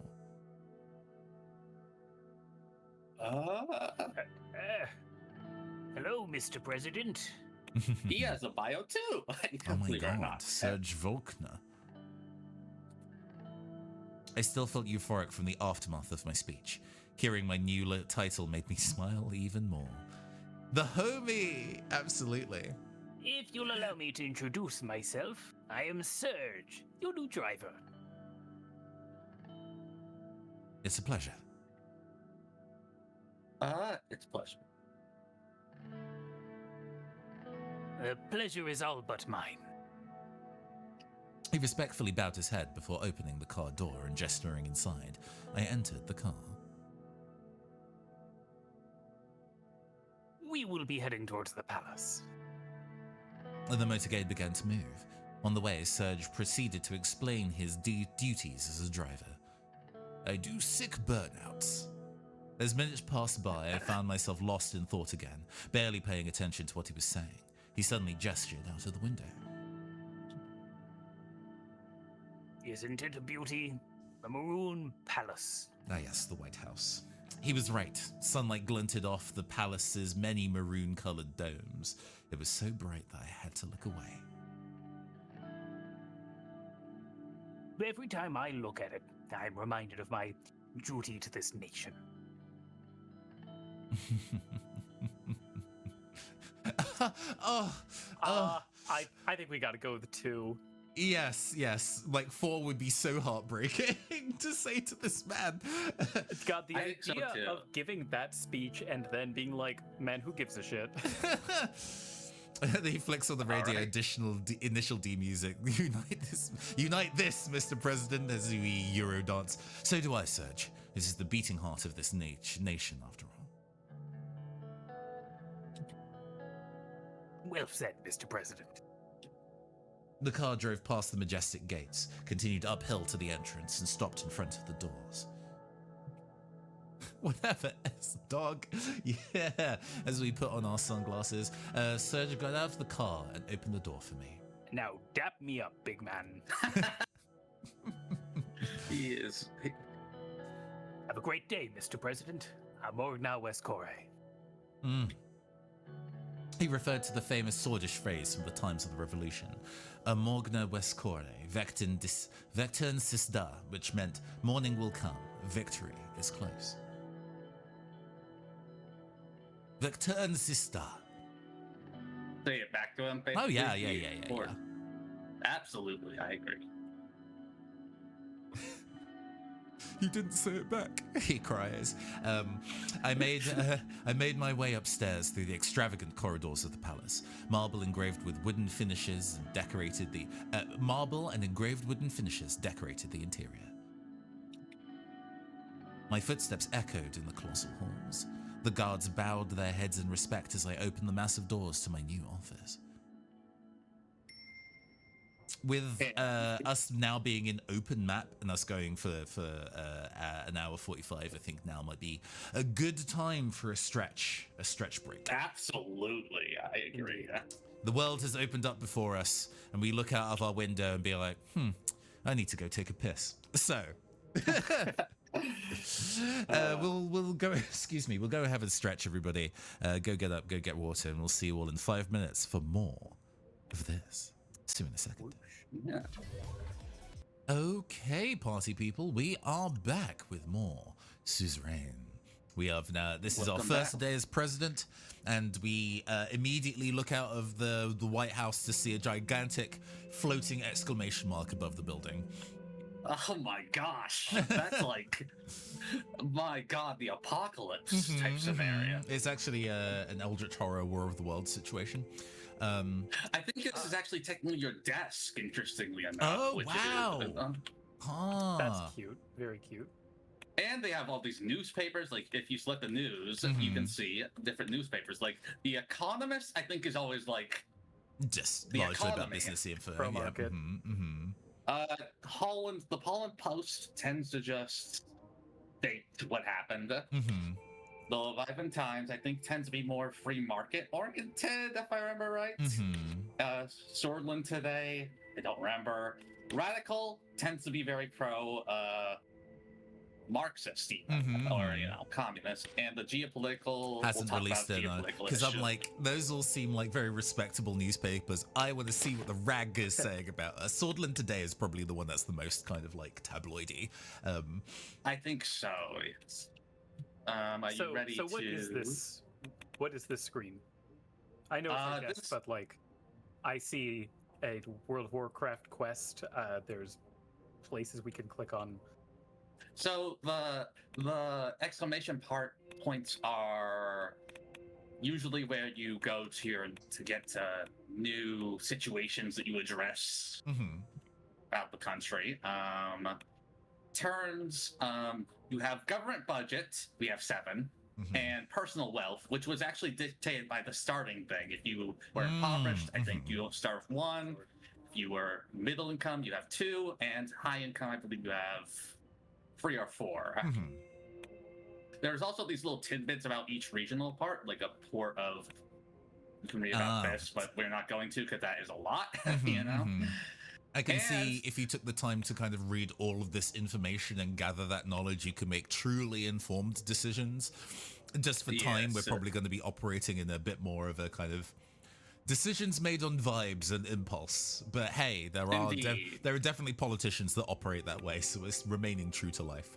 And our rating of being unstable, economy. And then we have the Republic of Sword map. We can also go to the regional map. This is us. All the nations and such. We got the Royal Guild, the Guild of Royal Allies, which is that royalist faction you talked about. We do not get to join them because we cannot get, the king kind of shot him, a while ago. But the Kingdom of Rumberg is going to be our main, I guess, enemy, I would say. We will have border disputes with those guys. There is the Agnolia, I think, is in where there. Some of our family are from. Yep. And it's also one of the more democratic countries. Sure. They also have a territorial dispute with Vladsland,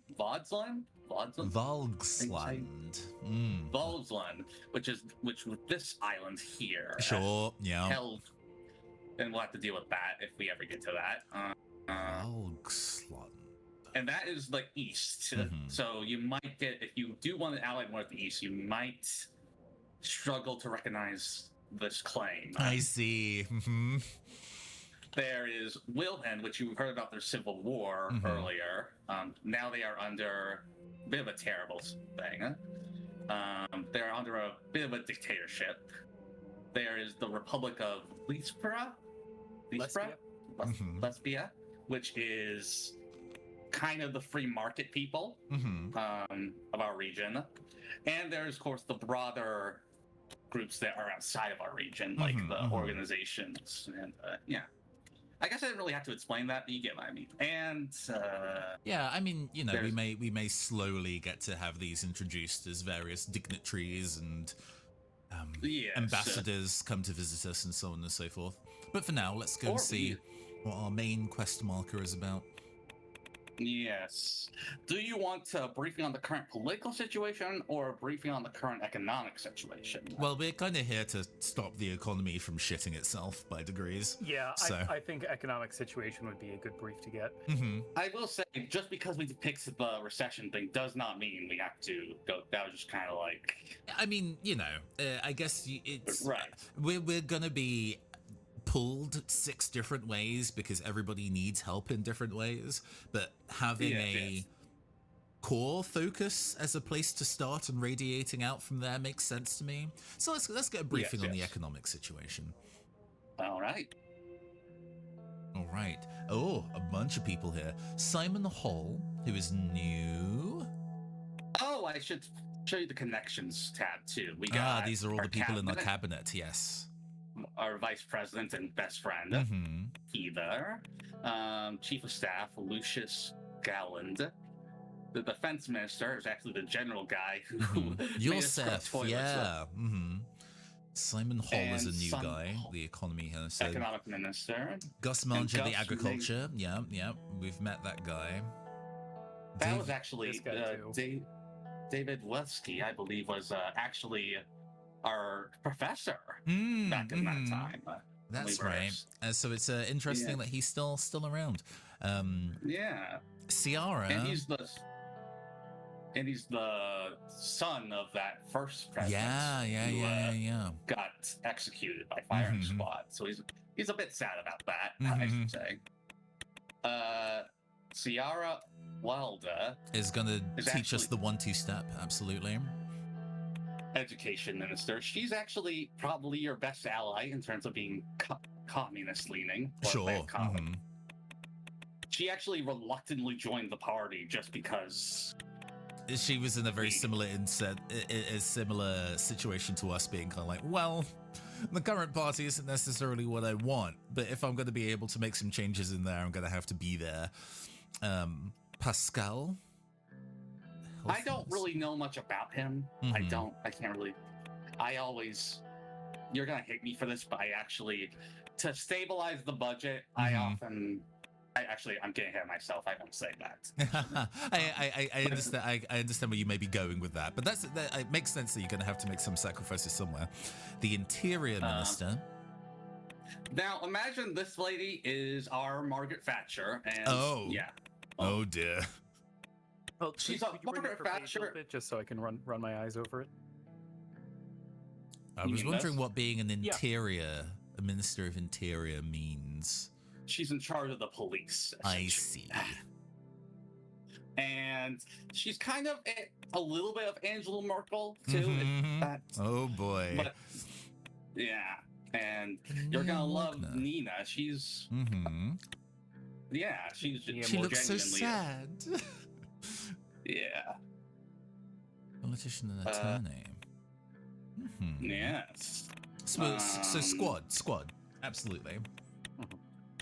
And we got the factions. I the see. Old Guard. Oh, yeah. These are the kind of like current political factions that operate within the country. Should I read them out, basically? Sure, go for it. The Old Guard are the solists from the old administration to defend the status quo and promote conservative politics. Some claim they have established a deep state that controls the state apparatus, headed by that Chief Justice guy who swore us in. They got the Reformists. The Reformists are the representatives in the government united under the call for the democratic values. Over the previous years, they have been gaining popularity since the failed rule of the previous government. And they are led by Franz Riker, the leader of that Freedom and Justice Party. Very young and suave-looking individual. Yes. These guys are essentially reformists. They also are slightly free market, but their main thing is that they are reformists. We got the oligarchs. Now, because of the previous person, Alfonso, he did a thing that was similar to what Russia did when they privatized things, and that's they just put it up on the open market. As a result, we got oligarchs who just bought all those industries. So Walter Tusk is big money bags man. Yes, quite, and he is bad news. Oh, okay. Yes, no, that tracks. I mean, especially if we're doing planned economies, or a planned economy, the oligarchs are probably, you're doing fucking what?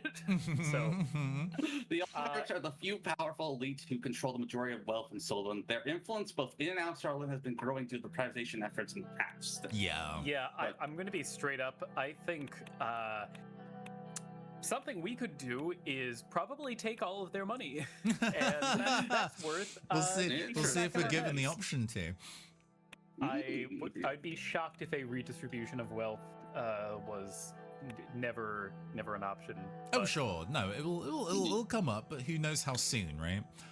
Indeed, of course. The Grand Assembly, National Assembly. Seeing how many seats to what. That makes sense. Yes, we got the USP, us, which is pretty much the party of whatever, the party of being in power. There's conservative wings of it, and there's also a reformist wing of it, of the USP, yeah? Yeah, and in a way to make sure that there is a character that can be on our shoulder and be like, I would like you to do this thing for me. He's actually not too... Oh, that room, oh my goodness. I don't know if you heard that.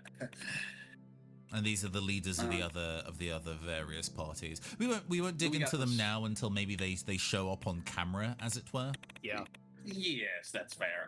But I will mention the NSP because it's another dominant. The NFP, which are the fascists. I mean, just the man. This man is very a clear metaphor for an individual. And then we got the Supreme Court, which is made up of 5 mostly oligarchs, old guard. 3 centrists, and 3 reformers. Shit. When possible, I know, one thing at a time. We're currently finding out how our economy is. Yeah. Indeed. Simon Hall, Gus Maunger, and Lilius Graf. Excuse me. We're about to arrive at the White Room for our scheduled company economy meeting. This was the room in the Maroon Palace where all important meetings were held. The 2 assistants arrived first, carrying a heavy projector. They stood with it by the door, waiting for the ministers to enter. From the hallway, I heard Lilius Graf's voice. She was using the patient, almost motherly tone she often took in heated arguments. Ruben says, Step 1, take oligarchs' money. Step 2, secret police. Step 3, Step 4, yeah, buddy. Yeah. Goodness. I'll try and voice this woman. Sure. Okay. Gus, do you really think that such an economically advanced area is in more need of investment than Agland? Lilius, my interior minister, strode in. She is the police minister, as we've established. She was clad in shades of brown and beige, and the only spot of color, a bright yellow dust-noticed cross on her necklace. The, I guess, common religion, I assume. Yes. Gus followed close behind. Don't be an idiot, Lilius. What about the unemployment crisis the greater Halsord and Gelseland regions are going through? These areas are economic heartland. Gus called his hands into fists. The Minister of Agriculture and Rural Development's temper hadn't changed since his days in the Alfonso administration, but neither had his reputation for getting things done. His far-reaching network of connections was unlike any other. Simon the Hall quickly stepped between the 2 ministers without looking at either of them, which I'll take. He cleared his throat. Good morning, Mr. President.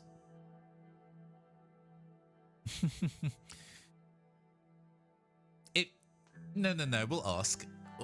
So, what is this debate about? Just a disagreement in internal economic strategy, President Ryan. Just called it disagreement, Lilius.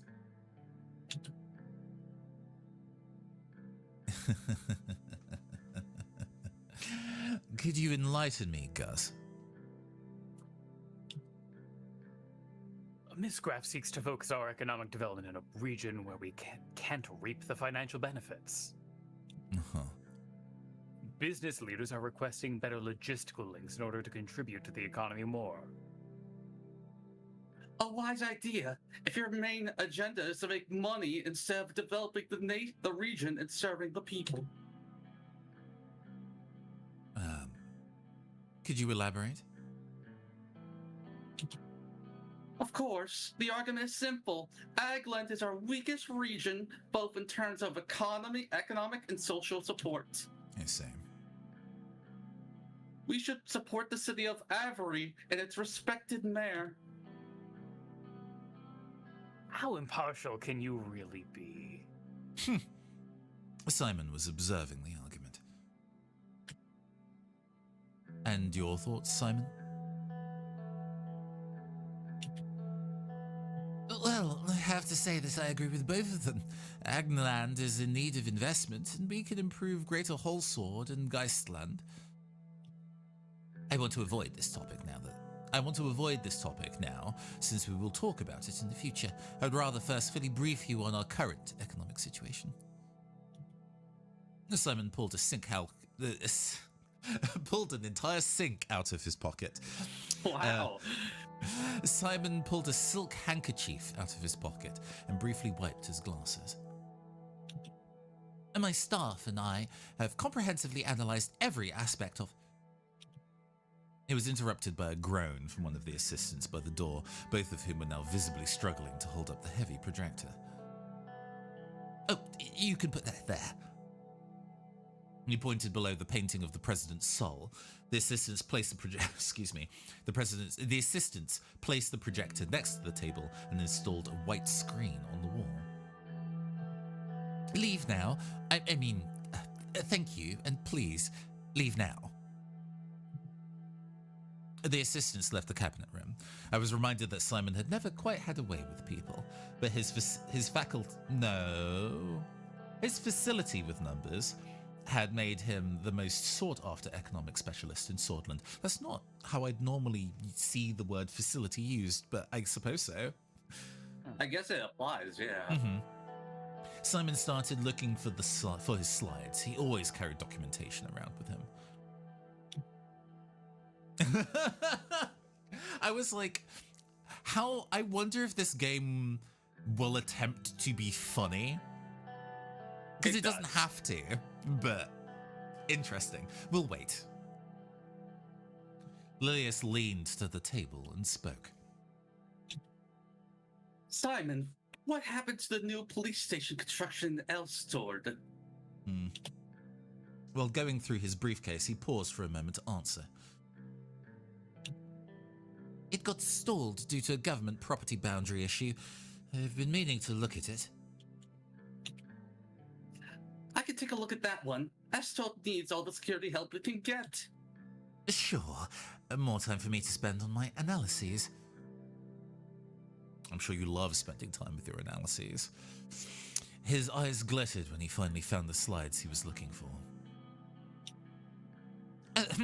There have been some developments about the Swordish Wren losing further value today. I suppose Wren is the currency name. We have been trying to stabilize it with the central bank. The recession of 1951 put an enormous pressure on the economy, resulting in the collapse of the value of our currency. The entire situation was a significant cause of concern for our administration. What would you like to know about the current economic situation? What's interesting is that you can skip all this if you're going for multiple playthroughs, which I appreciate. I guess, yeah, much. if you already know it all, then you don't need to ask. What's the status of a recession? Bad. I think I'm inclined towards number one. We may be able to ask all of these. I assume so. What is our GDP in yeah. debt? Our current GDP is 310 billion Swordish Ren, and the national debt is 427 billion. Now, in terms of numbers, this is beyond me. To be honest, the economy is beyond hey, me. our entire value versus is notably lower than the debt we have. That seems bad. I think this line still hard to fathom though. We lost nearly 150 billion in wealth. Past 3 years were tough. So our GDP going down by what sounds like almost 50%.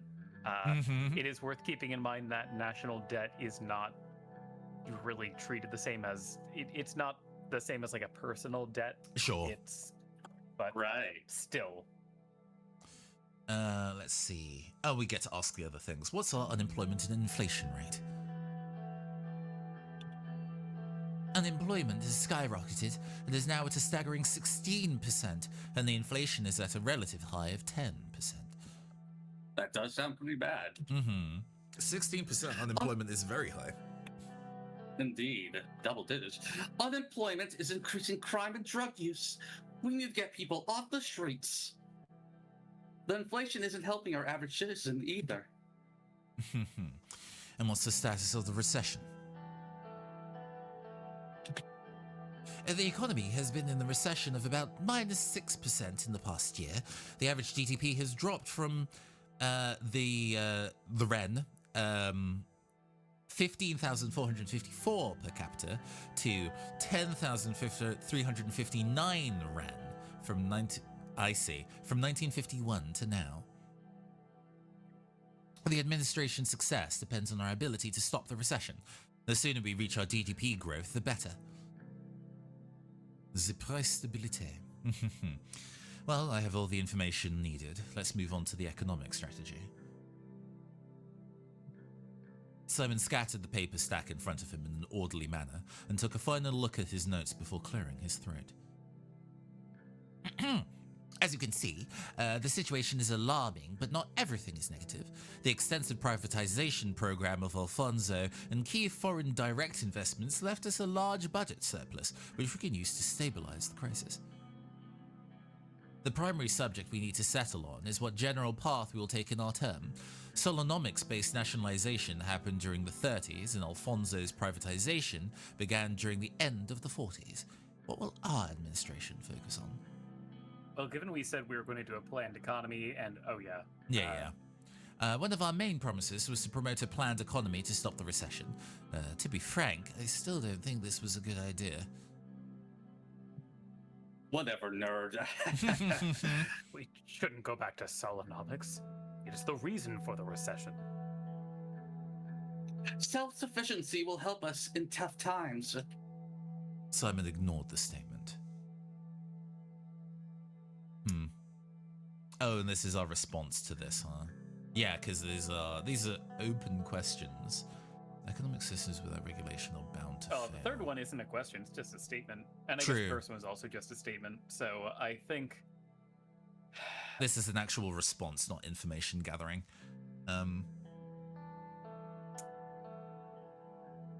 Yeah, I mean, I can imagine what they're going to say about the planned economy. I guess this is questions that if we, as people, as players outside the narrative, did not know, this is the exposition to explain that to us.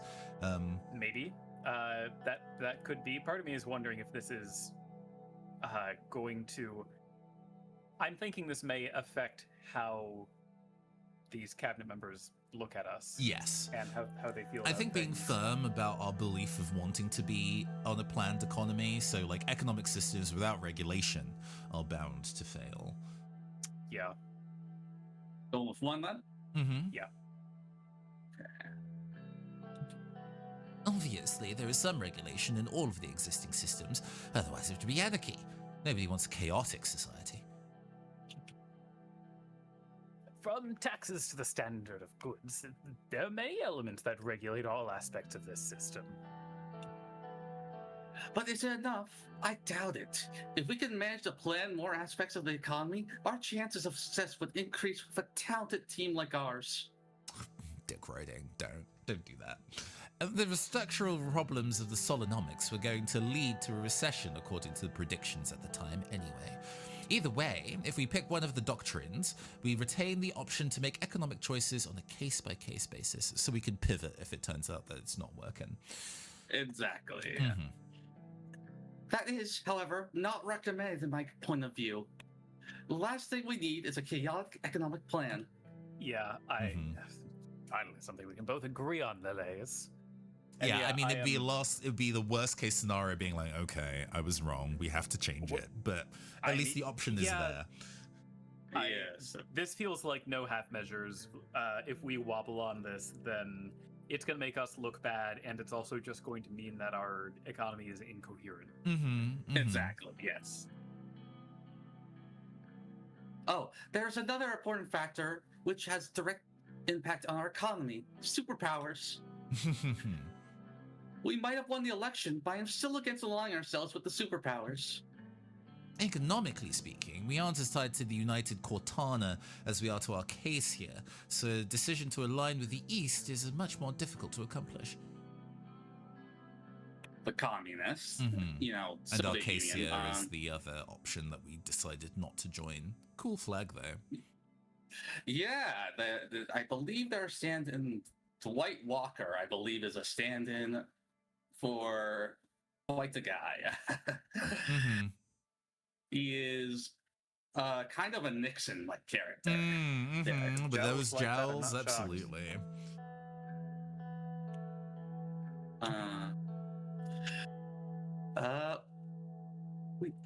We must be very cautious. There are schemes being devised about Swordland. We cannot give in to the pawns now or in the future. Otherwise, our country will turn into a pawn.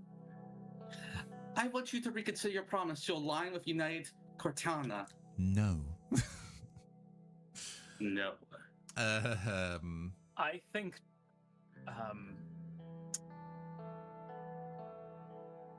okay, I think not number 4. No. Number 3, I think is probably. I'm looking between 2 and 3. One reads somewhat kind of like, well, I said I was going to do the thing, and that's more important than whether it was a good idea. I think 2 feels. I'm not really caring about assuading her feelings, to be honest. Yeah, I think 3 is. It's taking a pretty firm claim about why we are doing this. I think the counterpoint is to explain the why, not just the, oh, well, you won't be sad. Yeah, so just trust me, bro. There is a revolution that was started by United Cortana. I want to call it, well, I can see why I would. A permanent revolution, and Swordland must be part of it. We'll see how long it'll last. When the time comes, I hope you'll make the right decision for our own good. And we should. Oh no, sorry, that is you. We should attract more foreign direct investment. Mr. President, we saved the country from a full-on depression in 1952 and 3 by signing lucrative trade deals with nations such as Rizia, Lesbia, and Kinal. Could you? I just want to take like a look at the first sentence of each of those just to see what kind. Okay, semi-constitutional monarchy. Yikes. Let's look at Lesbia. That's the one you play in the DLC too. Sure. Parliamentary republic. Center of Commerce and Finance. Governed by the center and right Democracia Lesbia party. Sure. Okay, and Kinal. And this guy's a drunk also. Okay, well. Also good flag. I'm not seeing its political. Unique for It's being really the only neutral. Xenian member. It seems to be far away. It's an island nation too, very much. Yeah, but like, what ideology is it ruled under? Or ruled with? Religious I'd landscape. say-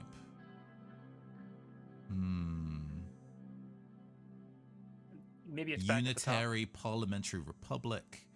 Became a member of the ATO. Okay. So they are. Okay. Yeah, okay. So these are not places that are necessarily ideologically, well, certainly not ideologically aligned with us now. Hopefully, by allying with the communards, we can. Yeah, forge the some mention of new- them being at best center right kind of stood out. So, Yes. all right, continue. Simon cleared his throat again. Let's not get ahead of ourselves. Minister Whiskey will be in charge of informing you on those types of foreign policy decisions. We must first decide on our internal economic plan. Simon put forward a legal document outlining the possibilities with both economic doctrines listed. The cabinet members looked at me. We have Sol and his planned economy for the boom clearly shows the success of the system. Let's finish what Alfonso started with the capitalist free market reforms. No. The planned economy focus bring us stronger allies. What's on our long-term economic schedule? Here's what we'll do. A hustler nation surrounded by hater states. True. True. I mean, Yes. like, I guess 1 and 2 exist to be like, this is the thing that I want. However, we didn't select the planned economy because of Sol. And I don't want to say Yes. that. That's Yeah, not why. Do we want to hit 3 to? Sure, for the elaboration. I guess at the very they are saying we need to decide on an internal economic plan, but Yeah. Free. Yeah, sure. Would a planned economy focus bring us stronger allies? Diplomatically, it would make United Cortana look at our country in a more positive light. They are proponents of the planned economy. Whatever that's worth, the influence Arcasia has on the world economy is extensive. Our economic strategy should be based on internal reasoning, though. Oh, right back. we could ask number 3 again. And Or what's not on again, our but, yeah. long-term economic schedule? Viking, construction company, trade relations, tax reform, and welfare privatization or nationalization initiatives would be some of them. And we're not going to get to this in this conversation. No. That will go on later. Okay. Must choose wisely and remember that the free market economy in all forms is the future of the world. I wouldn't be so sure. So we can say let's move on to the conclusion to be kind of like, we don't need to explore Sol and Alfonso. I am. Yes. Okay, I guess I was. Yeah, sure. No, that's fair. I was. As long as this isn't giving us a shrug answer. I don't think so, It's because not. there was that option previously was framed as a here's what we'll do. So I think this is a no longer fact finding. Let's Gotcha. because I have a feeling if you chose 1 or 2, we would get a temperature read from these 3 people about what they think about Sol or Alfonso. But to be honest, I don't care what they think about Sol or Alfonso. Yeah, I Yes, could yes. probably guess. Let's move on to Indeed. the conclusion. What of your final thoughts, Mr. President? Critical institutions. I'm going to read these aloud just so I retain what they're trying to say to me. It's not selecting one. Critical institutions must remain in state control. We must be fully responsible in delivering services. I agree. We should look at opportunities like privatization to create financial resources. A market economy doesn't require as much guidance and could help us attract foreign capital. It's hard to fully agree or disagree with these options. Ugh. You already know what we're going to do. Ugh. I think that's 1 here.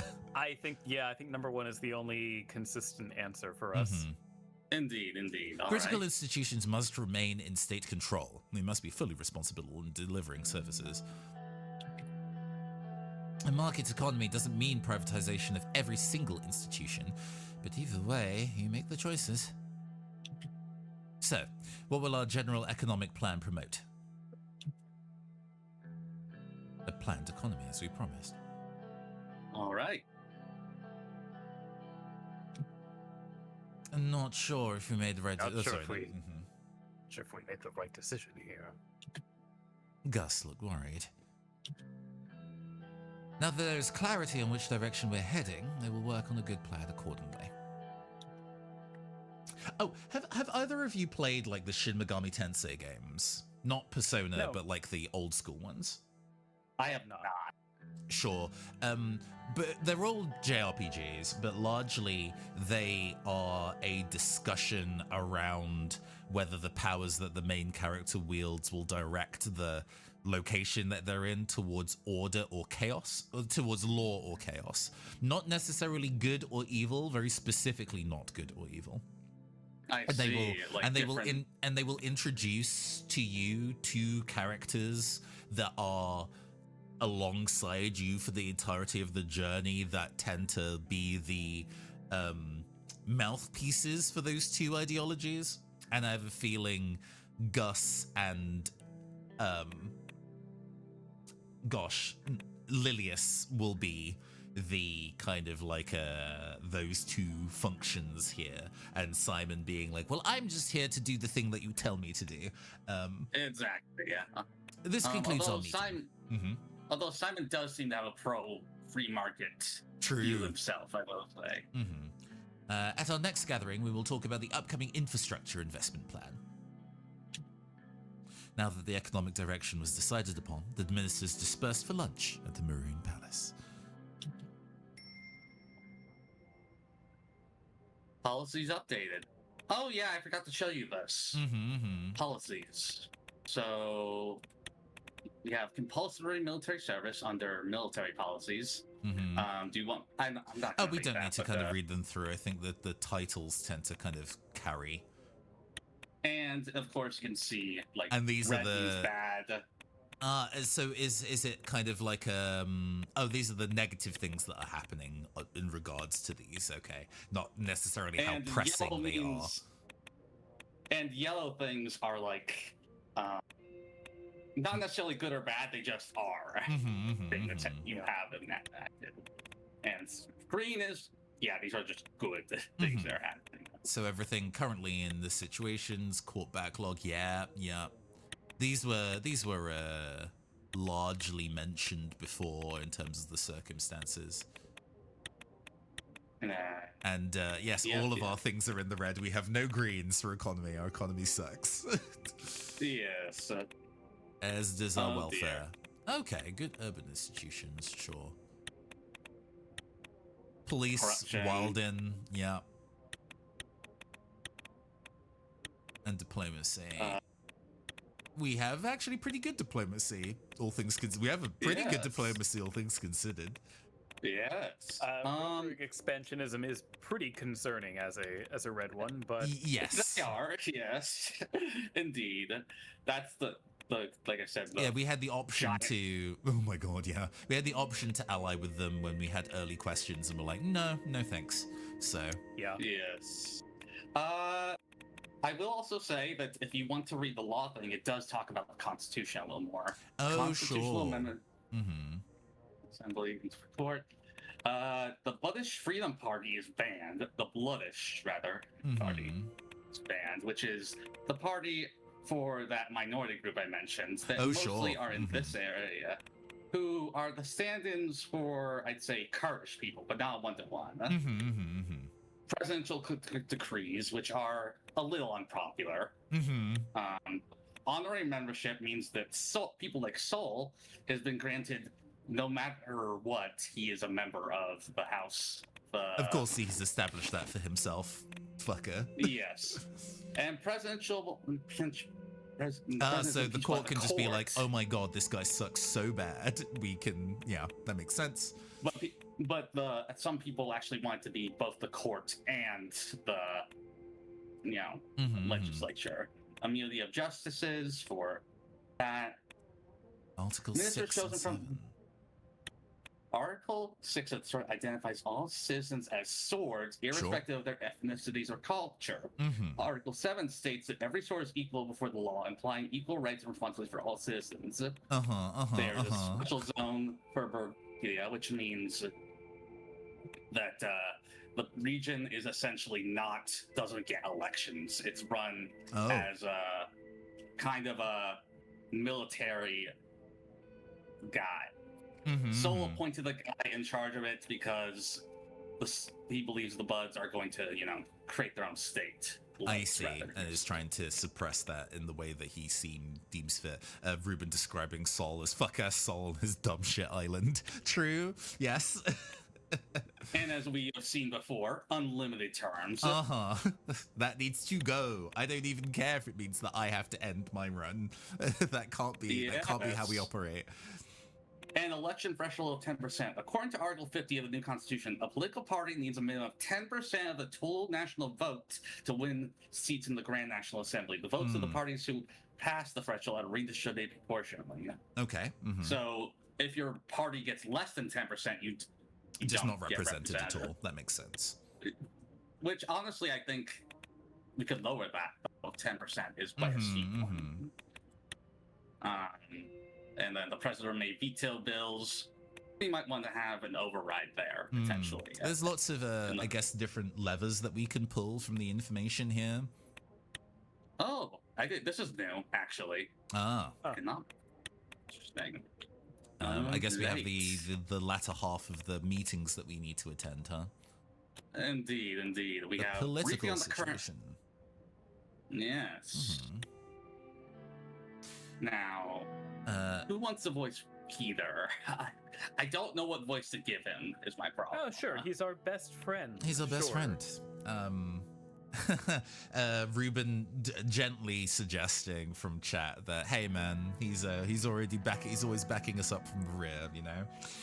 Peter Vecton. But he's also kind of a sexist and corrupt guy as well. So well, just you keep that know, in mind. if he dislikes women that much, not a subtitle note to see. This is not a real opinion of Caster. Peter Vecton arrived a couple of minutes early and sat across from me. He was struggling to hold back his smile. We did it, Anton. We won. Finally. All those games we played with the media paid off. Peter's eyes sparkled. The strain of the past months had put a damper on his usual rakish charm, but today he was looking and acting more like his old self. He loosened his tie and undid the top 2 buttons of his shirt. Oh, he's like a fucking madman type, sure. Yes. Enjoying the new secretary I picked out for you? Thought you'd appreciate her gorgeous set of talents. It's a shame the rest of your staff aren't as easy on the eyes. Rakish, huh? I did Yeah, enjoy that. that He's kind of the sequencing of the script there. He's like, he undid the top 2 buttons of his shirt. Enjoying the new view here? He gestured to the slight paunch that protruded over his waistband. But hey, back in university, did you ever imagine we'd be sitting here in the Maroon Palace? We have to celebrate this great victory. Rafi, I would love a line. I would love a clean read of Ruben's comment in chat. Hey, Presidento, nice the economy. I love to fucking. Oh, that's perfect. I love that. Nice. No, we must celebrate 30-gallon Malort. Oh no! I've tried Malort. It was not forced upon me, but directed upon me strongly by podcast boss. The person who produces the Campaign Skyjacks podcast is from Chicago and is a emotionally tied, let's say, to Malort as a concept. Let's celebrate so then. funny. We've got our hands on something special for us. I see.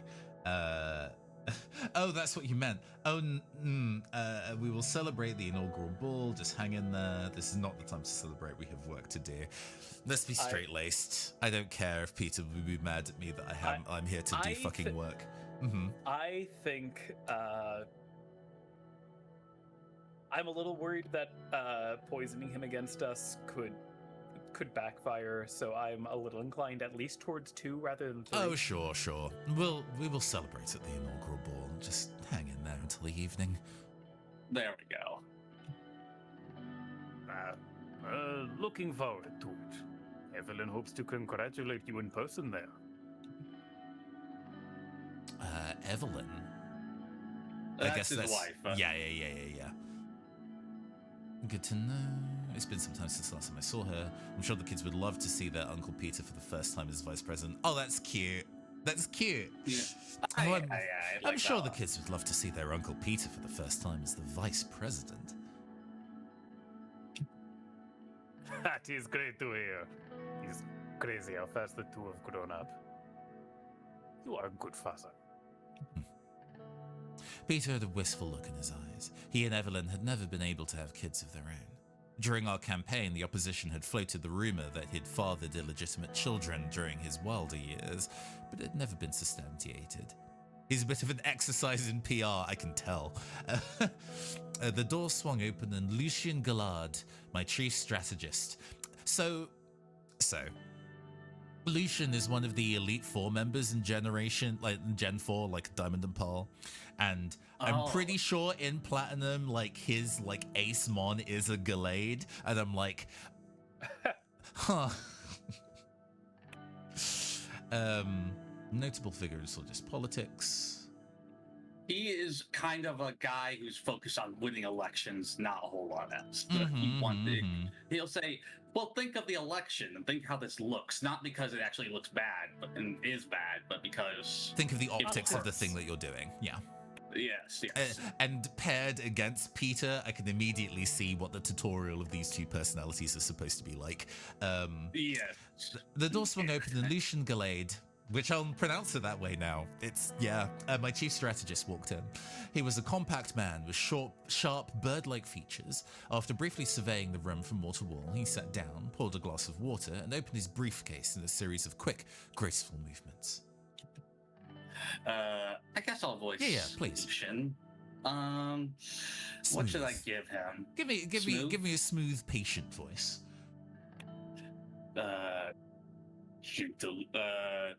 Like a butler type voice, would you say? A little more, if you're in the market for a voice acting tip. Yes. Go Sure. on. One of the things that we can do to our voices rather than necessarily doing accents is things about breathiness versus graveliness. Graveliness is putting a bit of a rumble in the back of your throat. You're really engaging those vocal cords and making them vibrate. It can sound quite masculine. It can sound quite rough. But there's also breathiness, which is kind of making more air and a smoother sound in your voice. It can often sound quite feminine without necessarily like elevating your vocal pitch, but it also can make you seem much more calm and prepared. So maybe give Lucien a bit of breathiness to make him feel a bit more even compared to Peter. Gentlemen, like Thank that. you. Yeah, nice. The tall case clock in the room struck 3 o'clock. You were exactly on time. Hello, Peter. With that level of disdain, excellent, accurate. Lucien then turned towards me. He very slightly bowed his head. Lucien, how are you? I am ready and able, sir. Lucien spoke in the soft, clipped tones that immediately drew your attention towards what he had to say. Hey, we made a good voice acting choice. Peter and I waited for him to proceed. Let's start by evaluating our current situation. The majority of the Swordish people demand change. They are more concerned about the economy than the Constitution, but they blame the system for their problems.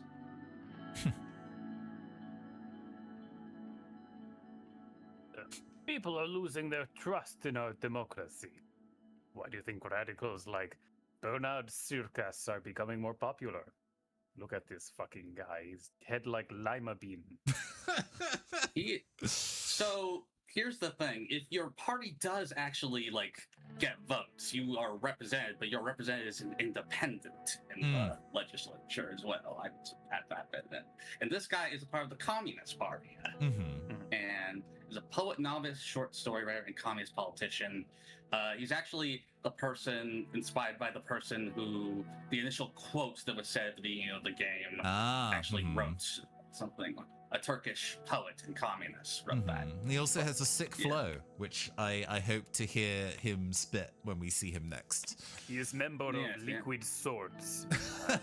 Damn right he is. Everyone's expecting us to bring the change. The last government did not. Franz Riker, leader of the Reformists, believes that true change can only be accomplished by transferring some of our powers to the Assembly. I will move into details of their demands shortly. I mean, one is already seeming pretty straightforward, agreeing with the Yes. Reformists. We want to democratize our broken system. I mean, yes, we want it to be less authoritarian. We need to listen to the people if we want to serve this country. If we lose power, we won't be able to execute the changes we need to make good for the good of the country. I mean, 2 also works, but I think we got into politics in the first place with a desire to make a change from the system that already be. And Yeah. I think the idealist in us wants to stick to our guns and keep on that kind of line. Yeah, Um, I'm with you. I agree I with the completely remorse. Our responsibility is to democratize our broken system. It's exactly what we campaigned for. A true change that will move the country forward. We will need many allies against the old guard in the government. Oh, The faction, you know. Mhm. Yeah. Put them on Val. Val? You- What's that? I'm saying, like, put them up against the wall. Okay. Mr. Riker managed to persuade many members of the Assembly to give their support for drafting a new constitution. Reformist politicians are quickly increasing in number.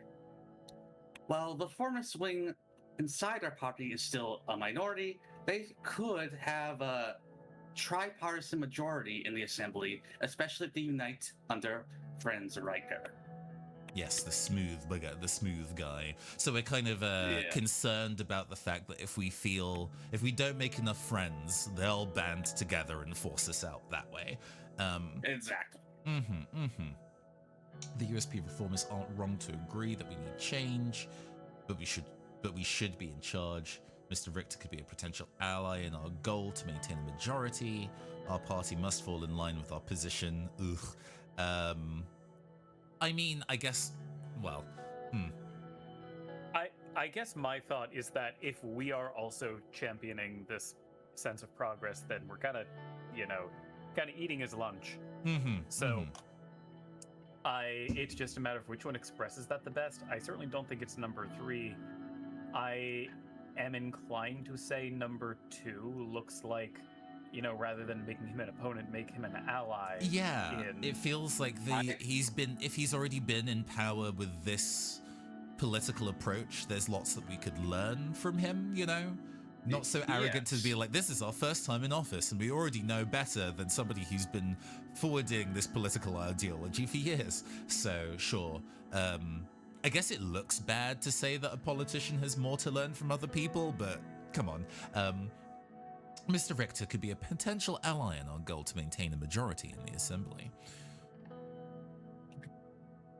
He's definitely key in this. The reformist demands are clear. They want to limit the president's veto powers, ensure the Supreme Court is independent, and take away the court's right to vote on constitutional amendments. Yeah. Balance of power. Listen to their demands is such a way of framing that. I support the reformists. Oh, sorry, go ahead. Yeah, I think no, I'm with you on number 1. I support Agreed. the reformists. We need a proper balance of power in this country. I agree. We can't ignore the winds of change, after all. The old guard will do its best to preserve the Constitution. Chief Justice Hawker and his allied judges have a great influence over the Supreme Court, which will be tough to break. Court also has the final say over constitutional legislation. Without their approval, we cannot even change it. Because Caster puts his hand up. I am politically ignorant. I will explain what I think I know and you can correct me. among the various trials and tribulations of Barack Obama, one of the things that I understood was the case was that he tried to pass laws to change the way that things worked, and just because of the position he was in, those were just vetoed by other people in like political power that had the ability to do that. Is that right? Like he was trying to enact some change and it was just stonewalled by other people in government. I kind of don't know enough about Obama's presidency. I know a lot of things that I have criticism about Obama's presidency, but I don't mean that. That's a different matter. Yes, so that is more to say. I'm not sure if that may very well be true. I do not. I was a little too young to just remember from the time, but I think I can certainly, when I'm hearing about the Supreme Court. I'm thinking about the current American Supreme Court, which is so stacked with, I guess, what you could call the old guard equivalent. Yes. That this is. It feels like it's operating in a very similar. The concept is operating in a very similar way here. Where if we suggest something too outlandish when we don't have a hand in the Supreme Court, they can just be like, "No, you don't get to do that." Part of me is genuinely looking at number 2, and that is partially because the Supreme Court in America is, of course, crazy fucked up. But and ultimately, exactly. I think it is a specific goal that we need to set if we want to suggest something big that they disapprove of. So we must break the power of the Supreme Court one way or another. I agree. They have too much power over Sword's politics. We need to take away their vote in constitutional legislation. It is absurd that they get to vote for bills when they aren't even elected. Okay, Indeed. Cool. Sounds like we made a good choice. Indeed. I'm kind of inclined towards number 3. Yeah. There's always a common thing being like, well, my opponents are idiots, and there is it's always too easy to call people that are evil stupid and then be caught by surprise. We can't underestimate this situation. We can figure it out. Our party still holds 130 out of 250 seats in the assembly. We've got the power. By the power Yes. of Grayskull. He's on radio hit. However, to reform the Constitution, we must receive a 2/3 majority in the Grand National Assembly, which is 166 votes, and a simple majority in the Supreme Court that equals to 6 votes. After we have settled on how to proceed, we will need to talk with our party figures. Our first goal must be to get the 150 signatures needed to start the process. Okay. Following the green light from the USP, we will reach out to the other party leaders to see if they would back our draft. The last step is to convince the justices of the court. The entire process will take a long time. But we must start working with the Reform Committee to evaluate all possibilities for our new constitution as soon as possible. The new constitution should give the president wide-ranging powers. We would work with the old guard to protect our existing extensive. Those immediately just go against the conversation we just fucking had. Yeah. Well, anyway, I'm very pro-reform. Anyway, go. We'll write a more democratic constitution with the reformists.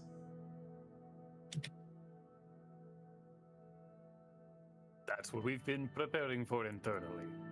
Don't forget, that promise is what got us elected.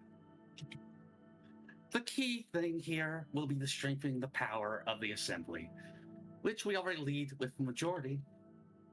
Peter nodded in agreement.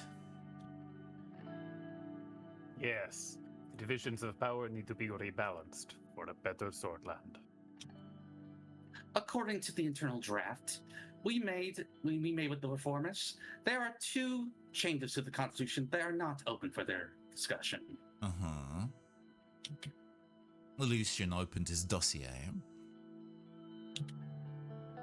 First, the Supreme Court will no longer vote on constitutional amendments. Sure. Second, the president's absolute veto will be taken away. This can be replaced with a limited veto system by fixing the current loopholes. Sure. I mean, Yeah. I agree with a veto in some regard. I just don't. Yeah, absolute veto infinite is bad. But I do think Yeah. a veto by a president is important for checks and balances to some extent. I have no Yeah, problems with we- these clauses. Yeah. Let's work with the reformists. Yes, sir. Lucian nodded. We will form a gosh, sorry. No, you're fine. We will form a reform committee together with all parties and start reaching out to all the stakeholders in the assembly and the court for a new constitution. By late in the year, we should have an idea of the reform contents and what the other parties want. Lucian took notes. Another important point, we must be aware of the Lofferberg group. The oligarchs. The oligarch. What a logo. Oh, yes. The oligarchs convene under this organization to influence economic policies. Conrif Koreni led it for a long time before falling ill. The new leader is Mr. Walter Tusk. Does he look like a walrus? I need to see if Walter Tusk Nah, not quite. Aw. It's kind of close to Musk, though, so it does kind of look a little bit like Musk in a way, so. And then there's the alternative to the oligarchs we could work at with Conrad Corney, and he doesn't have a photo, but let's see, where is the other guy? Who is this kid? This guy. Oh my god. He looks like a serial killer. I would like to. He looks like a Bond arrange villain. I'd like to arrange a meeting with these people set in a wood chipper. Yes. Oh god. So- like very obscure spoilers for the Silver Case. Love to have a meeting with all of these board members in a very, very tall building. Yes, yeah. But this guy is in charge of meat. This guy is a meal mogul, while Walter is just resources. I see. Captain of industry, if you will. Oh, my bad. No, it's all good. This is still you. Oh, according to reports, some members of the National Business Council are in their pockets. Tusk and the group. What's that? No, go keep going. You good? Will surely try to bribe us in exchange for special economic protections. Sorry, that was a in a kind of like I'm following and understanding what the information I'm being told. This is surprisingly information dense. Let's see. I want to work with them anyway. Oh, I honestly genuinely tempted for number 4. Yeah. I mean, also like, not just on a level of like, hey, bribery is not okay, but like, these people are the enemy. Truly. Also, like, within. to just kind of, as we're starting to wind down in the session, because we tend to go for like 3.5 hours or so, and we're approaching that time, and I want to have time to kind of discuss the things we've seen so far, and kind of do our, like, end of session one-shot rating. Obviously, they are tuned towards cold cases rather than this. We don't have punny ones for Suzerain, but I'd like to make sure that we have time for that. I thought about making one of those with like various politicians, but I didn't want to like. Oh, you know, it's all good. It's all good. Hey, maybe it's something that you when you do one shots on your own channel. I would love for more streamers in general who do one shot visits of a game to have that kind of like cool down discussion and then give a little like, ooh, am I still playing it? Is it for the future? We'll set that. We'll put a pin in that for a moment. We'll finish this scene. It seems like we're heading towards the end of the scene anyway. Yes. We won't let those privileged, greedy, and snobby capitalists run the country. Let's not underestimate their influence. These are not harmless people either. Lucian looked at Peter. far as I know, Conrad's son Marcel has strong ties to this group. His influence could definitely be an asset for us, but I'm sure he'll want something in return. You know, we can invite him out for a yachting trip, and then we'll just leave him out there. Yeah. I'm aware of the wide network. Group's influence is an important force. That group is dependent on our economic policies. Oh, Yeah, I'm kind of leaning towards. Well, okay, 3 feels a little naive because there are absolutely things that they can do yes, to fight back. Oh, absolutely. Do you see? I think being aware of the wet network and saying, because this isn't, we need to make friends with Mr. Caronte. This is, we're aware that Mr. Caronte speaks to a lot of people, and the things that we do are going to be bearing that in mind, which I think Lucian, as our essential spin doctor, would like that we are paying attention to that shit. Oh, yes. I'm aware of Mr. Caronte's wide network. That could come in handy. Just need to be careful with him. He looks like the lesser evil, but it could very quickly turn out to be the other way around. We need to tread carefully on all sides with all power players to survive our term. I need to underline the seriousness of the situation. The military and the general staff are a powerful element in the state, and as history tells us, a dangerous one too. We do have some room to make structural changes by reducing their budget, for example, but it's quite limited. When would I ever turn to the military for fucking advice? I don't want to die in prison. Well, I mean, fair, but with the Rumberg threat on the horizon, we can't reduce our defense capability. The military has been nothing but a burden on our society. We must do something drastic, like cutting their funding. I mean... you gotta keep in mind that Turkey has a history of coups as well. Yeah. I will point that out. 4 does not feel like a thing I would like to say now, but it does feel like a thing I would like to say down the line. Absolutely, yeah. You know, I think we... I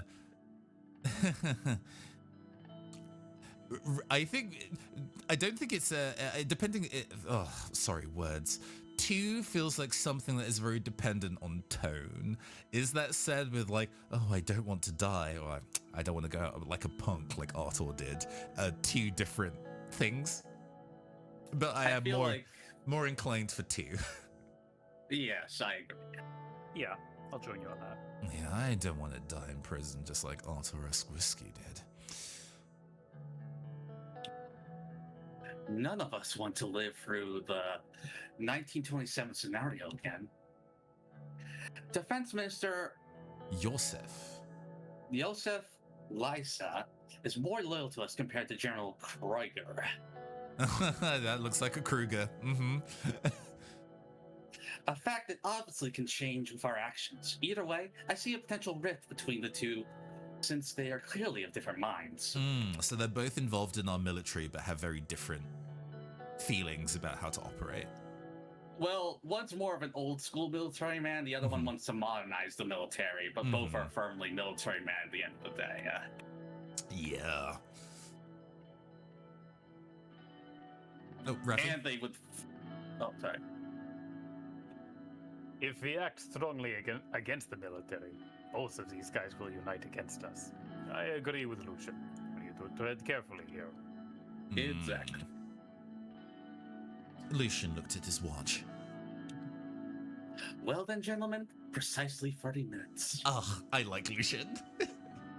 Yeah, he is like super interesting. I am showing up on time to our meeting. When the meeting is over, I am leaving. I do not care how your day went.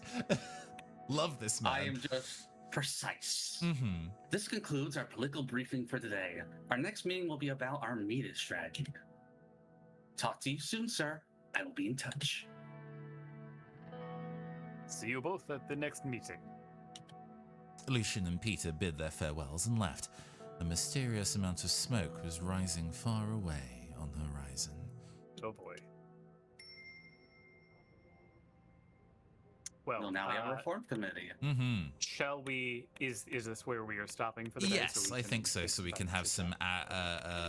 We can keep on screen and have some of the information handy because we might want to go and look at the codex and stuff. We want to talk about people. But now that we've played through our one shot for today, how are we feeling, Rafi? How are you feeling about Suzerain? Yeah, that's a neat game. I mean, I think it is a testament to me going like, interesting that I saw it was on sale on Steam pretty generously too, and picked it up midway through. Oh yeah, it's $5 I think, or $6, something like that. Yeah, something like that. Nice. I will say that this is not a genre of game I would normally play. Not in like a judgment or indictment of your character, Cruising, but when you message me, I was here to, I would love to go and have you on to go and play a session of Suzerain, and I was like, sure, let me go look up the description of this on like Steam, and it kind of led quite firmly on, it's a very detailed political thriller, a historical pseudo-European political thriller, and I think of every single like worker placement theoretical military Euro tactics board game I have ever seen and had convulsions about, and been like, I don't know if I want to play a visual novel about that. That feels like a thing I would deeply not enjoy. This has been very interesting. I think there's a very strong and quite somber tone that the game sets in itself as we build the character. You get a really kind of like strong evoking of like, oh yes, this is a game about political change and the people that may or may not have the power to do it, and that it's not going to be fucking easy, which I think is a very cool concept for a game. I don't know, this is a very me game. No, yeah. I part of me is kind of like, I wonder if there is I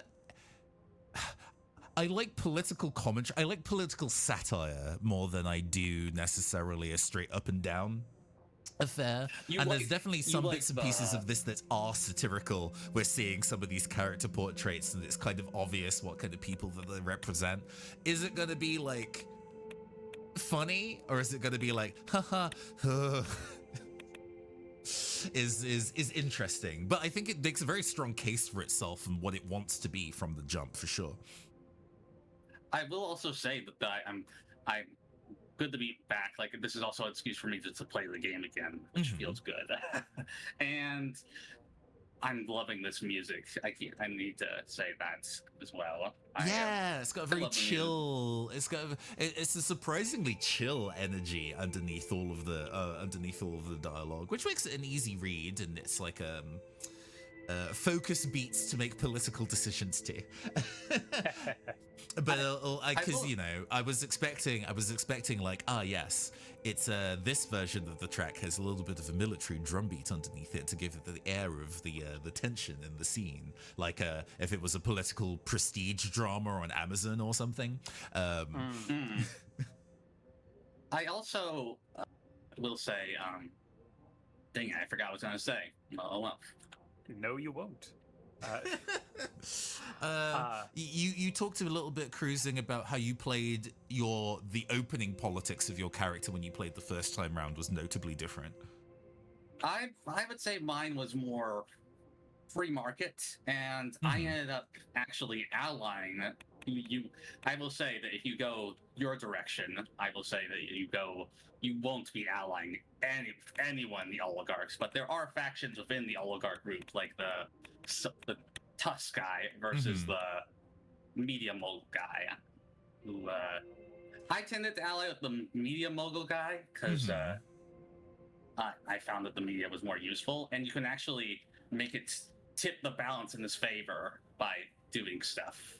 Yeah, I think that I can definitely see there being the playthrough where you are superstar president in the same way that there's like superstar cop in Disco, where you spend most of your energy. You have a policy, but you're playing it in a way where you're chatting up everyone. You're getting all of the media people on your side. If you're making a decision, you're going to do it in a very specific way that will make you look good. And that seems like, I think that's where I would find my fun in this. And also, I also really love the foreign policy element, which we never got to, but you know, it really it feels very expansive, the way that you get to like really dig into what all these other countries are about and how you want to work with or against them. It feels like it could be very intricate.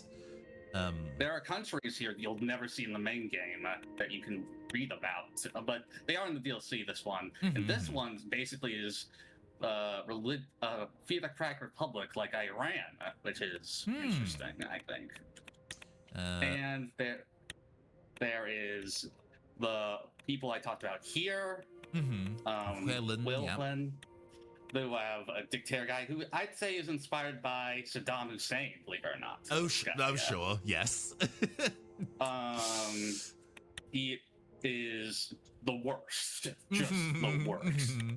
I guess this isn't necessarily like anything in the same space as like a 4X game, but there is something about obviously these kind of graphical interfaces for video games specifically that make me go like, oh, it's sitting. If you're already a fan of that kind of tonal interface world, you'll connect with this quite cleanly, even though it's a visual novel and not a tactics game. I would say yes, actually. Yeah. I would say there is actually some disappointment from some of the people who play this that this isn't more about making tactical decisions in the 4X way.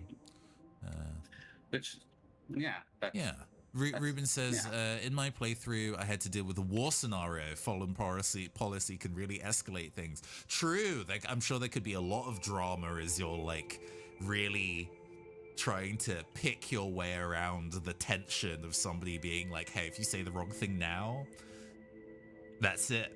We're invading or something like that. I can see that being very, very exciting. It's also appeals to me as someone who used to want to be a politician. Like this is kind of wish fulfillment.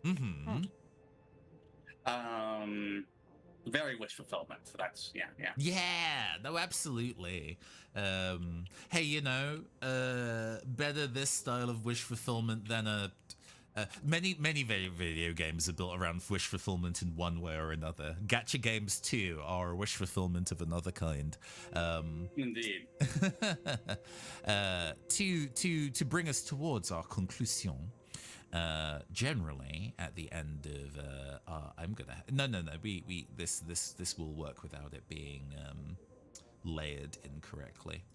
At the end of our streams where we do one-shots, we like to have a little bit of a verdict about whether we will be actively playing the game again on stream in our own time or setting it aside, to use the terminology that we have used for cold cases. Hot pursuit for games that are so of I will be actively continuing to play them, whether that be on or off stream. It kind of resolved that the Silver Case was a hot pursuit off-air game, as Rafi and I have continued to kind of work our way through it after our opening couple of sessions doing it on stream. There is investigating, as games being like, oh, I want this game. It may sit in my backlog for me to go and visit down the line, but it is a game I want to see more of in the future. There is Clueless, which is, I think, uncharitable to describe this game specifically, being like, hey, we've seen everything that we want to see about this game. We don't need to go and play it anymore. We're stopping it here. And for games that have been, I guess, the go-to example now is if the game's dialogue devolves into a discussion about, no, you cannot go to the bathroom to pee. We're holding an investigation here. Let's have 5 minutes of a conversation about who can use the bathroom. Jail. But I am gonna wet myself. Oh my god, it was so. I hit the emergency stop button on that. I was like, I can't keep reading this. For me, I can see a lot of polish and promise, and all the reviews on Steam about this game go like, man, this game goes some places. I was enamored with what this game is going to tell me. But I think this game is uncharitably said, because of the term for this, clueless. Oh, Ruben, some of the mystery game demos we played for Steam Next Fest at the start of this year were rancid. They were bad. Yeah. This game, not bad, but is also, I don't think, my vibe. Just in terms of subject matter, I know that if I did return to play this, I would have to kind of have Wikipedia open simultaneously as I played through to both look up terms of things I don't understand and take notes. And there are games that I definitely want to take notes about, but this maybe feels a bit too much like homework for me personally. I'd actually say that the game allows you to write a notepad on here too. Oh god, this game definitely feels like there's information, especially when you read the newspapers, that you'll want to note down, and being able to make use of that knowledge will pay dividends for you. That definitely feels like this type of game. What kind of vibe, what kind of ranking are we giving this, or ranking feels charged? I don't know what to say. What verdict are you giving this one, Rafi? Yeah, I mean, I did pick it up. I think I've got a lot of things changing in my life right now, and I think this is maybe more intense than I would be wanting to start playing, like, right away, picking up now. But I am excited to get to it when things settle the fuck down and the Amen. So yeah, neat game. I am looking forward to returning to it in future. I'm just not gonna do that right now. And hey, if you are listening, at least at time of recording, would be interested in, I'm gonna click away from this before it goes and plays music. Suzerain is currently, at time of recording, 70% off on Steam. This game seems like it has a lot of really, really nice polish. And if you're into the vibes of this game, I think there's going to be a lot of good fucking food for you here. So please do check it out and support. They're releasing more content and DLC coming up with the one Reporter DLC where you play as a reporter. And they also are, I believe they're creating like a game that has a top-down perspective where you live as a propagandist during the Soulless times. I forgot them. That is interesting. One where you're... And the one that's more focused on going to war. All within this kind of existing setting. Yes, it would be more like what the strategy fans were hoping it would be. A little more, you know, moving units and such. And then the third DLC is like controlling a communist country. I must say the version of this game where you play as a journo does appeal to me a bit more, but then there's like, I have a previous work history of being a journalist, and I think there is something, the ability for political commentary and satire is also high, but in a different way. You get to write the satire, and I think that might be very juicy as an idea. In a interesting dovetail, after we finished Tales Noir, Rafi kind of highlighted that not only is there a prequel to Tales Noir, there is an entire side game that is a racing precision platformer that is in the same setting. It's baffling. It's truly... We made a world and a setting. What if we just had a really like loud car racing game instead of another noir mystery novel? Okay. Bizarre. Gosh. Before we go and close out for today. Oh, Ruben asked, did you play The Life and Death of Sir Bronte, which is not a game that I know at all. No, I've not heard of this. I have not, but I'm always looking for similar games like this, so...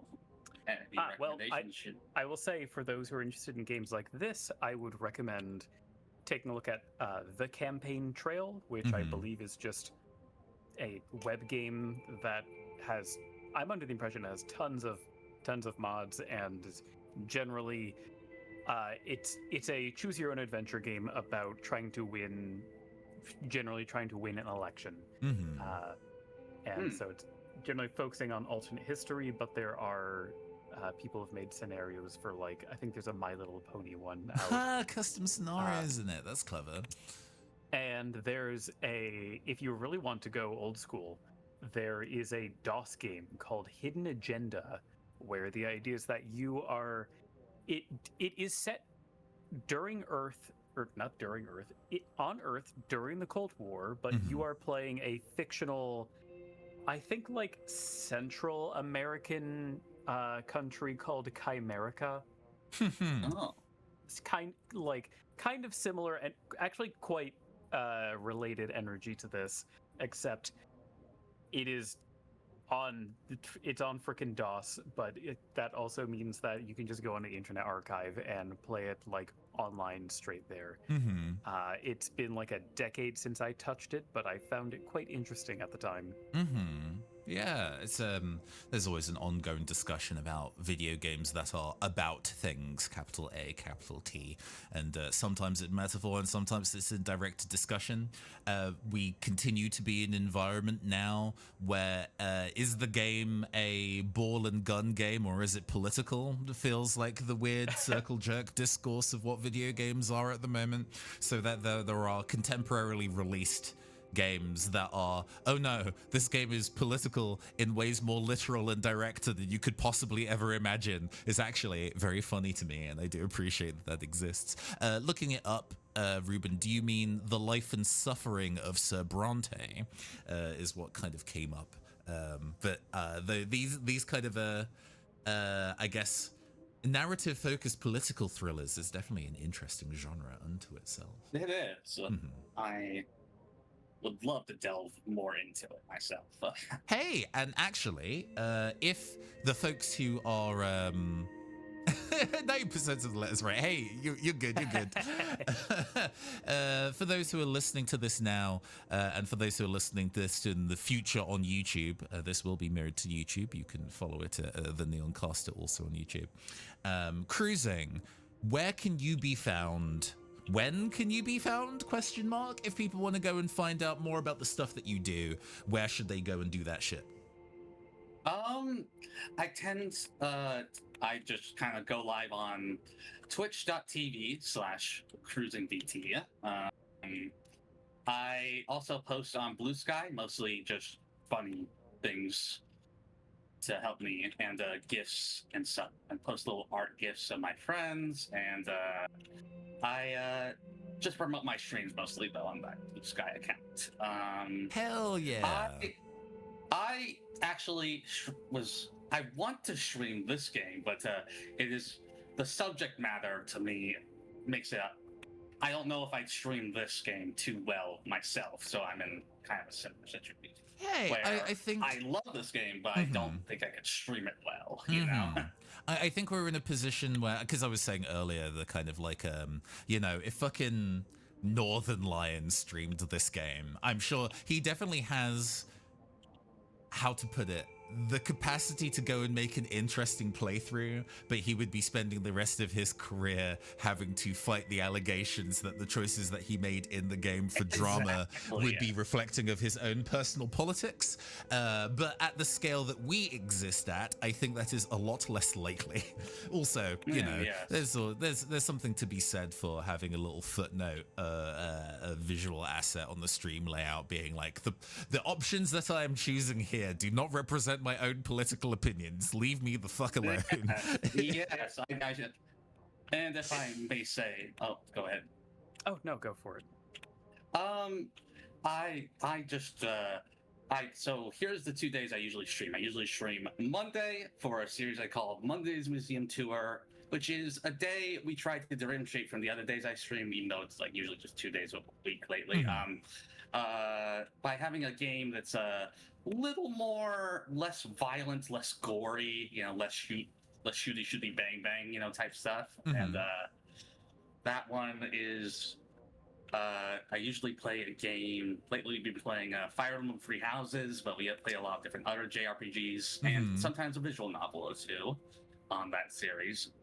Do we always see with that goal of it being a chill revive? Heck no, but it's just the goal. And Wednesday, I just go to my regular streaming game, which right now is Tyranny, because my chat wanted me to do an evil playthrough of a game, and Tyranny is a game, an RPG game where it's kind of like Baldur's Gate, and it's exclusively about mostly making evil choices. So hey, yeah, if your career can survive playing a game about being just pure evil, then you could probably go and get away with playing through this for sure, for sure. Oh, excellent. You got a point there, yes. There's only so much you can play defensive, because what if someone takes something in really bad faith on the internet? Oh my god. There's a certain point where you're just gonna have to go, if someone's going to go out there and say something stupid, I can just ban them from my chat. Yes. True indeed. It's like this, like Peter, to be honest, Peter wouldn't be the type of person in my life who I'd be friends with, but in the game he is. So here we are. Absolutely, absolutely. I'm gonna go and have a little glance through about. Oh, actually, yes, we have a guest on today. Cruising, is there anybody that you would like us to pass on the love to go and raid today? Oh, let me take a look.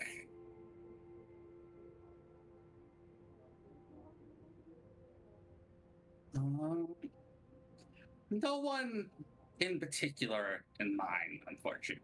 No worries, no worries. I figured it's good to offer the opportunity to a guest. We currently have Zach Shadows, who is a Fluffy Barrage alumni and also working very hard to go and produce the new season of Fluffy Barrage that has been pushed back to, I think, near the end of October. But they are currently working their way through Kingdom Hearts, which is the game I adore. They are currently in Wonderland right now, so let's go and give them some love. What a contrast from fantasy European politics to fantasy European darkness. Workers of the world unite to friends unite. It's not that different. It's not that different. It's not that different. Okay. We've got that going. I have been your androgynous android late night DJ caster. I have been your amazing agender avian co-host, Ravi. And I am your historian of magic and effect on history. This has been the Neoncaster Twitch channel. We hope you all have a fabulous weekend, and we will all see you soon. Farewell, everybody. Bye-bye. Bye.